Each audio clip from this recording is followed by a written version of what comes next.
ദൈവ സാന്നിധ്യം ഞാനും അനുഭവിച്ചുകൊണ്ടാണ് ഇവിടെ ഇരുന്നത്. ആ സാന്നിധ്യം നഷ്ടപ്പെടാതിരിക്കാൻ നമ്മളെന്നും വളരെ പ്രാർത്ഥിക്കണം.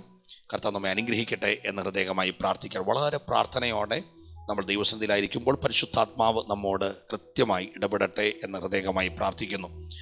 നമുക്ക് വളരെ സുപരിചിതമായ ഒരു വേദഭാഗം, ചരിത്രവും പ്രപഞ്ചവും പ്രകൃതിയും ഒരു വലിയ ജനസമൂഹവും സാക്ഷി നിന്ന ഒരു ചരിത്ര സംഭവത്തെ പ്രമേയമാക്കിക്കൊണ്ടാണ് ഇന്ന് ഞാൻ ദൈവവചനം നിങ്ങളുമായി പങ്കുവെക്കാൻ തുടങ്ങുന്നത്. മർക്കോസിൻ്റെ സുവിശേഷം 6-ാം അധ്യായത്തിൻ്റെ 42-ാം വാക്യം കുറിവാക്യമായിട്ട് നമുക്ക് വായിക്കാം. Mark chapter 6 verse 42. മർക്കോസിൻ്റെ സുവിശേഷം 6-ാം അധ്യായം 42-ാം വാക്യം. എല്ലാവർക്കും അറിയാവുന്ന വേദഭാഗങ്ങളും ഒക്കെയാണ്, എങ്കിലും ഒരു വാക്യം മാത്രം നമുക്ക് വായിക്കാം. 6:42 വാക്യം ഇങ്ങനെയാണ്: എല്ലാവരും തിന്ന് തൃപ്തരായി. മർക്കോസ് 6:42. നമുക്കൊരു നിമിഷം കണ്ണുകളെ അടച്ച് നമുക്കൊന്ന് പ്രാർത്ഥിക്കാം. എല്ലാവരും ഒന്ന് പ്രാർത്ഥിച്ച്. ഞാൻ ഈ ആരാധനയിലൊക്കെ ശ്രദ്ധിക്കുകയായിരുന്നു, വലിയ ദൈവസാന്നിധ്യം ഇവിടെ നിറഞ്ഞു നിൽക്കുകയായിരുന്നു. അപ്പം ആ അഭിഷേകം അകത്ത് വ്യാപരിക്കുന്ന പ്രിയപ്പെട്ടവര് മൗനമായിട്ടിരിക്കരുത്. നാവ് തുറന്ന് ദൈവത്തെ സ്തുതിക്കണം. നമ്മളൊരു പ്രസംഗം കേൾക്കാൻ വന്നതല്ല ഇവിടെ, നമ്മൾ ദൂത് കേൾക്കാൻ വന്നതാണ്. കർത്താവിന് എന്നോട് സംസാരിക്കാനുള്ളത്, കർത്താവിന് നമ്മുടെ കുടുംബത്തോട് സംസാരിക്കാനുള്ളത്, ദൈവസഭയോട് സംസാരിക്കാനുള്ളത്, ഇന്ന് പകൽ സംസാരിക്കാൻ. അത്തരങ്ങൾ തുറന്ന് എല്ലാവരും പ്രാർത്ഥിച്ച്. കരമുയർത്തി പ്രാർത്ഥിക്കണോ? കരമുയർത്തി പ്രാർത്ഥിക്കുക. കരമടിക്കാൻ കഴിയുമോ? കരമടിക്കുക. അന്യഭാഷയിൽ പ്രാർത്ഥിക്കാൻ കഴിയുമോ? അന്യഭാഷയിൽ പ്രാർത്ഥിക്കുക. നമുക്ക് ആരാധന അപമാനമല്ല, ആരാധന അഭിമാനമാണ്. നമ്മൾ കർത്താവിൻ്റെ മക്കളാണ്. നമ്മൾ അപ്പനെ കൊടുക്കുന്നതാണ് ആരാധനയെങ്കിൽ അതരം ഒന്ന് ചലിച്ചു തുടങ്ങട്ടെ. ഓരോ പ്രിയപ്പെട്ടവരും അതരങ്ങൾ തുറന്ന് എല്ലാവരും ചേർന്ന് അല്പസമയം ദൈവത്തെ ആരാധിച്ചാട്ട്. ഇടതും വലതും നമ്മൾ നോക്കണ്ട, മുമ്പിലും പുറകിലും നമ്മൾ നോക്കണ്ട. ദൈവത്തിന് സ്തോത്രം. കർത്താവിൻ്റെ സാന്നിധ്യം, വചനത്തിൻ്റെ വ്യാപാരത്തിനെതിരെ ഈ പകലും ചിറക് വിരിച്ചു നിൽക്കുന്ന അന്ധകാര ശക്തികൾ അതെത്ര പ്രബലമാണെങ്കിലും യേശുവിൻ നാമത്തിൽ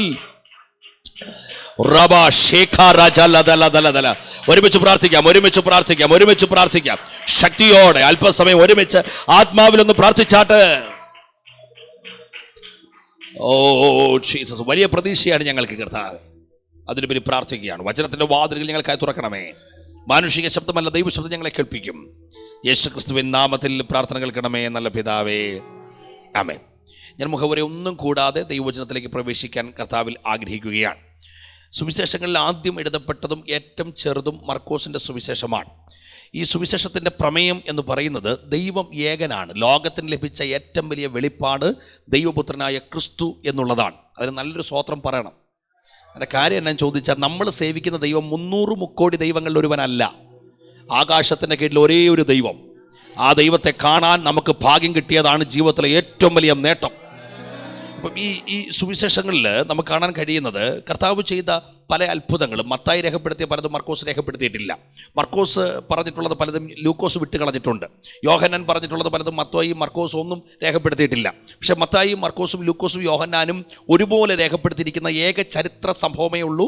ഏക ചരിത്ര സംഭവം എന്ന് പറഞ്ഞാൽ ഒരേ ഒരു അത്ഭുതമേ ഉള്ളൂ. അത് കർത്താവ് 5 അപ്പം കൊണ്ട് 5000 പേരെ പോഷിപ്പിച്ച ചരിത്ര സംഭവമാണ്. മത്തായി സുവിശേഷം 14-ാം അധ്യായത്തിൻ്റെ 13 മുതൽ 21 വരെയുള്ള വാക്യങ്ങൾ, മർക്കോസിൻ്റെ സുവിശേഷം 6-ാം അധ്യായം 30 മുതൽ 44 വരെയുള്ള വാക്യങ്ങൾ, ലൂക്കോസ് 9, 10, 17, യോഹന്നാന്റെ സുവിശേഷം 6-ാം അധ്യായം 1 മുതൽ 14 വരെയുള്ള വാക്യങ്ങൾ. അങ്ങനെ ഈ 4 സുവിശേഷങ്ങളും വളരെ മനോഹരമായി ക്രിയാത്മകമായി ഒരു പുസ്തകങ്ങൾ ലൈബ്രറിയിൽ അടക്കി വെച്ചിരിക്കുന്നത് പോലെ ഈ ചരിത്ര സംഭവത്തെ വളരെ മനോഹരമായി അടുക്കി വെച്ചിരിക്കുകയാണ്. അപ്പോൾ അതിൽ മിക്ക സുവിശേഷകരും രേഖപ്പെടുത്തിയിരിക്കുന്ന ഒരു വാക്കാണ്, ഒരു വാചകമാണ് ഇന്ന് പകൽ നമ്മൾ ഇവിടെ വായിച്ചത്. 42-ാം വാക്യം. ഇനി എല്ലാവരും ബൈബിളൊന്നും എടുത്തേ. ആ വാക്യം ഇങ്ങനെയാണ്. നിങ്ങൾ എടുത്തില്ലെങ്കിൽ നിങ്ങൾ കാണപ്പെടമായിട്ട് അറിയാം. ഒരുമിച്ചൊന്ന് പറഞ്ഞേട്ടെ. എല്ലാവരും തിന്ന്. ആ വാക്കൊന്ന് ഉറച്ചു പറയണം. തൃപ്തി. ഒന്ന് പറഞ്ഞേ, തൃപ്തി. ഇന്ന് ലോകത്തിൽ ഇല്ലാത്തൊരു സംഗതിയാണ് തൃപ്തി. മനുഷ്യന് സമ്പത്തുണ്ട്, സൗകര്യമുണ്ട്, സംവിധാനമുണ്ട്, എല്ലാം ഉണ്ടെങ്കിൽ ഈ സാധനം ഇല്ല. ഏതാ? തൃപ്തി. പക്ഷെ കർത്താവിൻ്റെ പ്രസംഗം കേൾക്കാൻ വേണ്ടി കടന്നു വന്നവരെ കുറിച്ച് നമ്മൾ അവരുടെ സാമ്പത്തിക നില നോക്കിക്കഴിഞ്ഞാൽ വലിയ പരിങ്ങലില്ല. കാര്യം അവർ വന്നത് കാൽനടയായിട്ടാണ്. അന്ന് വാഹന മൃഗങ്ങളും രഥങ്ങളും ഒക്കെ ഉള്ള കാലമാണ്. പക്ഷെ വന്നത് കാൽനടയായിട്ടാണ്. രാവിലെ മുതൽ വൈകിട്ട് വരെ ഇരുന്നിട്ടും അഷ്ടിക്ക് വകയില്ല, കഴിക്കാൻ വകയില്ല. പിന്നെ ഇടയനില്ലാത്ത ആടുകളെ പോലെ ചിന്നിച്ചിതറി കിടക്കുകയാണ്. ആരും സഹായത്തിനില്ല. പക്ഷെ വന്നിരിക്കുന്ന ജനത്തെക്കുറിച്ച് എഴുതി വച്ചിരിക്കുന്നു, അവർക്ക് എന്തോ ഉണ്ടായി? തൃപ്തി ഉണ്ടായി. തൃപ്തി ഉണ്ടായതിൻ്റെ കാര്യം ഒറ്റ കാരണമാണ്, കൊടുത്തത് കർത്താവായതുകൊണ്ടാണ്. മനുഷ്യൻ തന്നാൽ പരിധിയുണ്ട്, മനുഷ്യൻ തന്നാൽ പരിമിതിയുണ്ട്.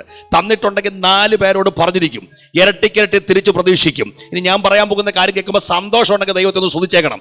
കർത്താവ് തന്നാൽ പരിധി ഇല്ലാതെ തരും, പരിമിതി ഇല്ലാതെ തരും, അമർത്തിക്കുലിക്ക് കവിയുന്ന അളവ് തരും, ആകാശത്തിന്റെ കിളിവാതിൽ തുറന്നു തരും, ചോദിക്കുന്നതിലും നനയ്ക്കുന്നതിലും അത്യന്തം പരമായി തരും. അങ്ങനെയുള്ള ദൈവിക നന്മകൾ അനുഭവിച്ച് ആരെങ്കിലും ഒക്കെ ഇതിനകത്തുണ്ടെങ്കിൽ ആ കരമൊന്ന് അടിച്ച ആത്മനിറവിൽ കർത്താവിനെ ഒന്ന് ആരാധിച്ചാട്ട് തൃപ്തിയാമണ്ണം തരുന്നൊരു കർത്താവുണ്ട്. ഹല്ലേലൂയാ. കർത്താവ് ഭൗതികവും തരും, ആത്മീകവും തരും, അല്ലേ? തരും. പക്ഷെ ഭൗതികത്തിൻ്റെ വിഷയം ഒറ്റ പ്രശ്നമേ ഉള്ളൂ.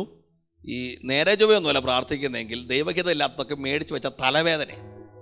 പക്ഷേ ആത്മീക അനുഗ്രഹമാണോ? ധൈര്യമായിട്ട് പ്രാർത്ഥിച്ചു. ലൂക്കോസ് 11:13 അങ്ങനെ ദോഷികളായ നിങ്ങൾ നിങ്ങളുടെ മക്കൾക്ക് നല്ല ദാനങ്ങളെ കൊടുപ്പാൻ അറിയുന്നെങ്കിൽ സ്വർഗസ്ഥനായ പിതാവ് തന്നോട് യാചിക്കുന്നവർക്ക് പരിശുദ്ധാത്മാവിനെ, ആ വാക്കാണ് ഭയങ്കര ഹൈലൈറ്റ്, എത്ര അധികം തരും. 1 യോഹന്നാൻ ലേഖനത്തിൽ പറയുകയാണ്, കാൺമീൻ നാം ദൈവമക്കൾ എന്ന് വിളിക്കപ്പെടാൻ പിതാവ് നമുക്ക് എത്ര വലിയ സ്നേഹം നൽകിയിരിക്കുന്നു. റോമാലേഖനത്തിൽ പറയുകയാണ്, സ്വന്തം പുത്രനെ ആദരിക്കാതെ നമുക്ക് വേണ്ടി ഏൽപ്പിച്ചവൻ ഇതോടുകൂടെ സകലവും നമുക്ക് നൽകാതിരിക്കുമോ? നമ്മുടെ വിസ്താരത്തിൽ തുറക്ക, അവൻ അതിനെ നിറയ്ക്കും. എൻ്റെ പ്രിയപ്പെട്ടവരെ, കർത്താവ് തരാൻ തുടങ്ങിയാൽ ആ നന്മകൾ ഇന്ന് ഇവിടെ ഇരുന്ന് പ്രാർത്ഥിച്ചോണം. കർത്താവ് ആ കരമൊന്ന് ഉയർത്തിപ്പിടിച്ചിട്ടെന്ന് പറഞ്ഞേ, കർത്താവ് എനിക്ക് ഭൗതിക നന്മയല്ല വേണ്ടേ, എനിക്ക് ആത്മീയമായിട്ട് എന്നെ ഒന്ന് നിറയ്ക്കണേ, ആത്മീയമായിട്ട് തൃപ്തിയോടെ എന്നെ അയക്കണമേ. അങ്ങനെ പ്രാർത്ഥിക്കുന്ന പ്രിയപ്പെട്ടവർക്കായി ഞാൻ കർത്താവിന് ഇന്ന് പകൽ സ്തോത്രം ചെയ്യുകയാണ്. സ്തോത്രം. പക്ഷെ പിന്നെ ഇവര് തൃപ്തിയാമണ്ണം പോകുന്നതിൻ്റെ ഒരു പ്രധാന കാരണമുണ്ട്. ഞാൻ ചിന്തിക്കായിരുന്നു, ഇവർ രാവിലെ മുതൽ വൈകുന്നേരം വരെ വന്നിരിക്കും. ഇനി വേറെ സന്ദർഭമാണ് കേട്ടോ, വേറെ സന്ദർഭം ഇതല്ല, വേറെ സന്ദർഭത്തിൽ 3 ദിവസം വന്നിരിക്കുന്നത്, 3 ദിവസമായിട്ട് അവിടെ വന്നിരിക്കുക. അപ്പം ഞാൻ ചിന്തിച്ചു, ഈ 3 ദിവസം ഇരുന്നിട്ട് ഇവർക്ക് വിശപ്പും അറിയുന്നില്ല, ദാഹം അറിയുന്നില്ല, ക്ഷീണം അറിയുന്നില്ല, ഒരു പ്രാരാബ്ദവും ചിന്തിക്കുന്നില്ല. അങ്ങനെ ഇരിക്കുന്ന ഒരു അത്ഭുതമല്ലേ? നിങ്ങൾ സമ്മതിക്കത്തില്ലെങ്കിലും പറയാം, അപ്പോൾ 1 മണി കഴിയട്ടെ, അന്നേരം അറിയാം. അപ്പോൾ ഇവിടെ അങ്ങനെ പ്രശ്നമൊന്നുമില്ല. നാട്ടിലൊക്കെ അന്നേ വാച്ച് വരെ പൊക്കി കാണിച്ചു കളയും. ഒരു ടൈം കഴിയുന്നവരൊക്കെ നമ്മൾ പിടിച്ചിരിക്കും. അത് കഴിയുമ്പോഴത്തേന് നമുക്കൊക്കെ അസ്വസ്ഥതയും പ്രശ്നമൊക്കെ വരും. പിള്ളേരൊക്കെ നുള്ളിക്കരയിപ്പിക്കുന്ന കക്ഷികളുണ്ട്. കാരണം പോകാൻ സമയമായി, പാസ്റ്ററേ ഇനി പ്രസംഗിക്കല്ലേ. പക്ഷേ ഇവിടെ ഞാൻ ചിന്തിക്കാം, രാവിലെ മുതൽ വൈകുന്നേരം വരെ എന്നിട്ട് ഇതൊന്നും അറിയുന്നില്ലല്ലോ. എൻ്റെ കാര്യം എന്നറിയാമോ? ഇരുന്നത് കർത്താവിൻ്റെ സന്നിധിയിലായതുകൊണ്ടാണ്. ഈ നമ്മുടെ മീറ്റിങ്ങൊക്കെ ബോറാകാൻ കാര്യം എന്നറിയാം, പലപ്പോഴും ഈ സാന്നിധ്യം ഇറങ്ങാത്തതുകൊണ്ട്. ഈ കർത്താവിൻ്റെ സാന്നിധ്യം ഉണ്ടെങ്കിൽ സമയം പോകുന്നേ നമ്മൾ അറിയത്തില്ലെന്നേ. ദൈവത്തിന് സ്തോത്രം. സംഘടനക്കാരൻ പറയുക, അങ്ങയോട് അടുത്തിരിക്കുന്നത് എനിക്ക് നല്ലത്. മറ്റൊരു ഭാഗത്ത് പറയുക, കർത്താവേ നിന്റെ സന്നിധി കഴിക്കുന്ന ഒരു ദിവസം വേറെ 1000 ദിവസത്തേക്കാൾ ഉത്തമമല്ലോ. എൻ്റെ പ്രിയപ്പെട്ടവരെ, കർത്താവിൻ്റെ സന്നിധി സന്തോഷത്തിൻ്റെ പരിപൂർണതയുണ്ട്. അവൻ്റെ വലത്തുഭാഗത്തെന്നും ഡ്യൂട്ടിയൊക്കെ കഴിഞ്ഞിട്ട് ഇവിടെ വന്നേ. കഴിഞ്ഞ ആഴ്ച റെസ്റ്റോറൻറ്റിൽ പോയി ശാപ്പാട് അടിച്ചവരൊക്കെ കാണും. പക്ഷേ അതിനേക്കാൾ ഏറ്റവും ബെസ്റ്റ് സ്ഥലത്തായി വന്നിരിക്കുന്നത്. ഇവിടെ അഴിയാത്ത കെട്ടില്ല, ഇവിടെ മാറാത്ത ശാപമില്ല, ഇവിടെ പരിഹരിക്കപ്പെടാത്ത വിഷയമില്ല, ഇവിടെ സൗഖ്യമാകാത്ത രോഗമില്ല. സകല ഭാരങ്ങളും ഇറക്കി വെക്കാൻ കഴിയുന്ന ഒരു നല്ല സ്ഥലത്താണ് നമ്മൾ വന്നിരിക്കുന്നത്. അത് ആസ്വദിക്കുന്നവർക്കായിട്ട് ദൈവത്തിന് സ്തോത്രം. ഞാൻ വർഷങ്ങൾക്ക് മുമ്പാണ്, ചില വർഷങ്ങൾക്ക് മുമ്പാണ്, ഞാനൊരു കോതമംഗലത്തൊരു യോഗത്തിന് പോയി. ഭയങ്കര ആളാണ് മീറ്റിങ്ങിന്. അപ്പോൾ മീറ്റിങ്ങെല്ലാം കഴിഞ്ഞിട്ട് ഞാൻ ചോദിച്ചു, പ്രാർത്ഥിക്കാൻ ആരെങ്കിലും ഉണ്ടോ എന്ന് ചോദിച്ചപ്പോൾ ഒരു സിസ്റ്റർ മാത്രം കൈപൊക്കി കാണിച്ചു. അപ്പോൾ ഞാൻ അതിനെ മുമ്പോട്ട് വിളിച്ചു. ഞാനും ആ പാസ്റ്ററും കൂടെ തലയെ കൈവച്ച് ആ മോക്ക് വേണ്ടി പ്രാർത്ഥിച്ചു. പ്രാർത്ഥനയെല്ലാം കഴിഞ്ഞു, തിരിച്ചു പോയി. അപ്പോൾ അടുത്ത ദിവസം ഞാൻ വേറൊരു യോഗത്തിന് പോകുന്ന വഴിയിൽ എനിക്കൊരു പെട്ടെന്നൊരു കോൾ വരിക. എന്നോട് പറഞ്ഞു, പാസ്റ്ററെ എന്നെ മനസ്സിലായോ? ഞാൻ പറഞ്ഞില്ല. ഞാൻ കോതമംഗലത്ത് വന്ന് പ്രാർത്ഥിച്ചില്ലേ? അപ്പം ഞാൻ പെട്ടെന്ന് പിടികിട്ടി. അപ്പോൾ ഞാൻ പറഞ്ഞു, മോളെ എനിക്ക് മനസ്സിലായി. മോളെന്തിനെ എന്നെ വിളിച്ചേ? അവിടെ സാക്ഷ്യം എന്ന് പറഞ്ഞാൽ, പക്ഷേ എനിക്ക് 24 വയസ്സാണ്. എൻ്റെ കല്യാണം എല്ലാം ഉറപ്പിച്ച് വെച്ചിരിക്കുകയാണ്. പക്ഷേ കഴിഞ്ഞ കുറേ ദിവസങ്ങളുടെ ശരീരത്തിൽ ഭയങ്കര പ്രശ്നം. അങ്ങനെ പല ഹോസ്പിറ്റലിലും പോയി രോഗം കണ്ടുപിടിച്ചില്ല. അവസരം എറണാകുളം ലേക്ക് ഷോർ ചെന്നപ്പോൾ എൻ്റെ രോഗം ഡയഗ്നോസ് ചെയ്ത് ക്യാൻസറാണ്. ആ സ്റ്റേജ് പറഞ്ഞ് പിന്നിട്ട് ഈ കുഞ്ഞ് അറിഞ്ഞില്ല, സിംറ്റംസ് ഒന്നും ഇല്ലായിരുന്നു. അങ്ങനെ ഈ റിസൾട്ട് അറിഞ്ഞിട്ട് തകർന്നാണ് വീട്ടിൽ വന്ന് കയറുന്നത്. അപ്പോൾ അന്ന് പോയിട്ട് ആ കൺവെൻഷൻ അപ്പം പറഞ്ഞു, മോളെ ഫ്രഷ് ആവും, നമുക്ക് പിന്നെ യോഗത്തിന് പോകാമെന്ന് പറഞ്ഞു. അപ്പോൾ കൊച്ചു പറഞ്ഞു, അപ്പം ഇത്രയൊക്കെ ദൈവത്തെ വിളിച്ചിട്ട് നമ്മുടെ ഗതി ഇതായില്ലേ, എന്നിട്ട് ഞാൻ വരുന്നില്ലെന്ന് പറഞ്ഞു. അപ്പം അപ്പം നല്ല ബുദ്ധിയുള്ളത്. അപ്പം പറഞ്ഞു, മോളെ ലേക്ക് ഷോറിലെ ഡോക്ടറല്ലേ പറഞ്ഞ് നടക്കത്തില്ലെന്ന്. പക്ഷെ നമ്മൾ പോകുന്ന സ്ഥലമുണ്ടല്ലോ, അത് അസാധ്യങ്ങളെ സാധ്യമാകുന്ന സ്ഥലമാണ്. അങ്ങനെ ആ കുഞ്ഞിനെ പിടിച്ചോണ്ട് യോഗത്തിന് വന്നു. എന്നോട് പറഞ്ഞു, പാർശ്വ പ്രസംഗം നടന്നിട്ട് എനിക്കൊന്നും തോന്നിയില്ല. പ്രാർത്ഥിക്കാൻ ആരെങ്കിലും ഉണ്ടോ? കര ഉയർത്താൻ പറഞ്ഞപ്പോൾ എൻ്റെ മനസ്സിനകത്തിരുന്ന് ആരോ പറയാണ്, കര ഉയർത്തിയേക്ക്. അപ്പം ഞാൻ കര ഉയർത്താൻ നോക്കുമ്പോൾ എൻ്റെ ചുറ്റുമൊക്കെ നോക്കി ഒരു മനുഷ്യൻ പോലും ഇല്ല ഒന്ന് കൈ ഉയർത്താൻ. ഞാൻ ഒറ്റയ്ക്കാണ്. എന്നാലും പരിശുദ്ധാത്മാവിനോട് പറഞ്ഞത് കൊണ്ടാണ് ഞാൻ കര ഉയർത്തിയത്. പക്ഷെ പാസ്റ്ററിനെ മുമ്പോട്ട് പിടിച്ച് തലയെ കൈവച്ച് പ്രാർത്ഥിക്കുമ്പോൾ എനിക്കൊരു ഫീലും തോന്നിയില്ല. പക്ഷെ ഞാൻ തിരിച്ച് വീട്ടിലോട്ട് പോകുമ്പോൾ എൻ്റെ ശരീരത്തിൽ ഷോക്ക് അടിക്കുന്ന പോലെ ഒരു അനുഭവം. ഞാൻ അപ്പനോട് പറഞ്ഞു, എനിക്ക് ഇങ്ങനെ ഫീൽ. അപ്പം പറഞ്ഞു, മോളെ ദൈവം നിന്നെ തൊടുവാടി. അപ്പം സ്റ്റിയറിംഗ് തിരിക്കുന്നതിനിടയിൽ അന്യഭാഷ പറഞ്ഞ് ആരാധിക്കാൻ തുടങ്ങി. എൻ്റെ കാറിൻ്റെ പുറയിലിരിക്കുക അമ്മ അവിടുന്ന് അന്യഭാഷ പറഞ്ഞ് ദൈവത്തെ ആരാധിക്കാൻ തുടങ്ങി. സോറി, വീട്ടിൽ ചെന്ന് പ്രാർത്ഥിച്ചിട്ട് കിടന്നുറങ്ങി. പിറ്റേന്ന് ലേക്ക് ഷോറിൽ ചെന്ന് ടെസ്റ്റ് ചെയ്യുമ്പോൾ അവർ സമ്മതിക്കില്ല. അവർ പറയുന്നത് വട്ടാന്നാണ് പറഞ്ഞു. കാരണം അതിന് അപ്പോയിൻമെൻറ്റ് വേറെ ദിവസമുണ്ട്. നിർബന്ധത്തിന് വഴങ്ങിയാണ് ടെസ്റ്റ് ചെയ്യുന്നത്. ടെസ്റ്റ് ചെയ്തപ്പോൾ അങ്ങനെ ഒരു രോഗം ആ കുഞ്ഞിൻ്റെ ശരീരത്തിൽ ഇല്ല. പ്രസംഗത്തിൻ്റെ കരയല്ല കേട്ടോ, മറിച്ച് അവിടെ വ്യാപരിച്ച ദൈവസാന്നിധ്യമാണ്. ഇന്ന് ഏത് വിഷയമായിട്ടാണ് നിങ്ങൾ വന്നതെന്ന് എനിക്കറിയത്തില്ല. അതേ കർത്താവ് ഈ സഭായോഗത്തിൽ കടന്നു വന്നിട്ടുണ്ടെങ്കിൽ ആളെ നമ്മൾ നോക്കണ്ട. ഇവിടെ അനുഭവിക്കാൻ കഴിയാത്ത ദൈവസാന്നിധ്യം എവിടെയാ ഉള്ളത്?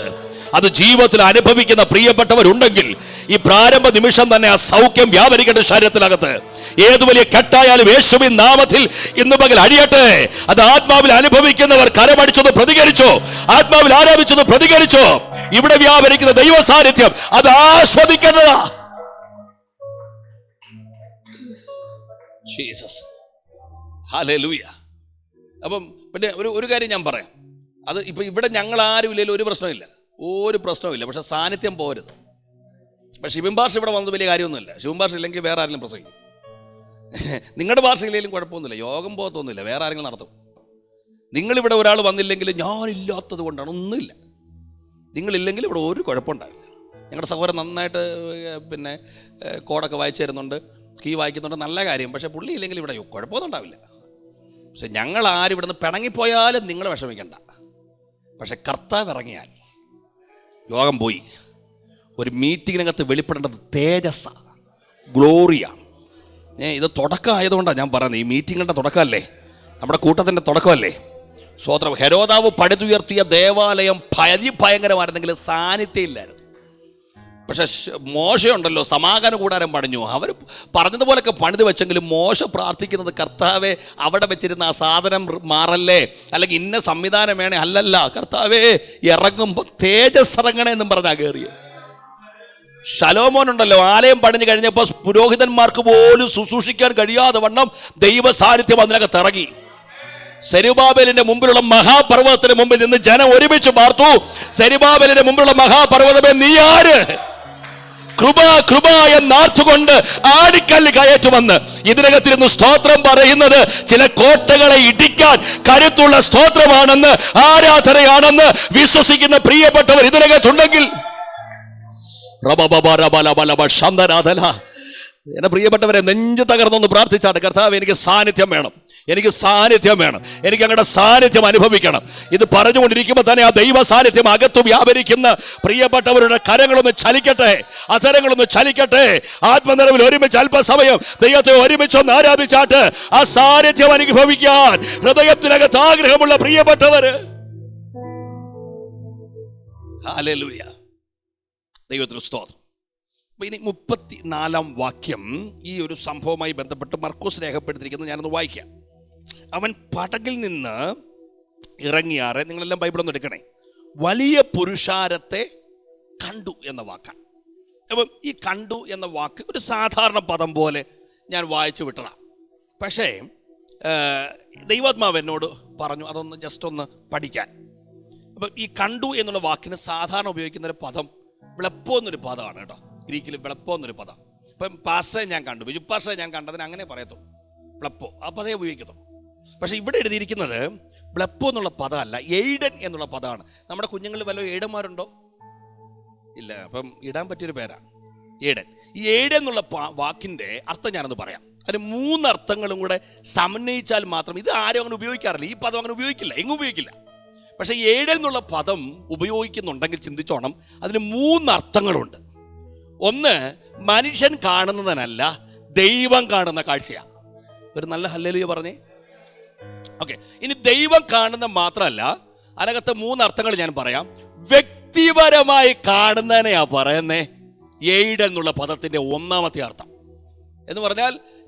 വ്യക്തിപരമായി കാണുന്നത് പറഞ്ഞതിന്റെ അർത്ഥം എന്നറിയാം. ഇപ്പം ഞാൻ തന്നെ ചിന്തിച്ചു, ഈ 5000 പേര് പുരുഷന്മാർ മാത്രം, പിന്നെ സഹോദരിമാരും കുഞ്ഞുങ്ങളും എല്ലാം കൂടെ ഒരു 15000 പേര് അവിടെ വന്നിരിപ്പുണ്ടെങ്കിൽ ഈ 15000 പേർക്ക് തൃപ്തി വന്നിട്ടുണ്ടെങ്കിൽ അതൊരു അത്ഭുതമല്ലേ?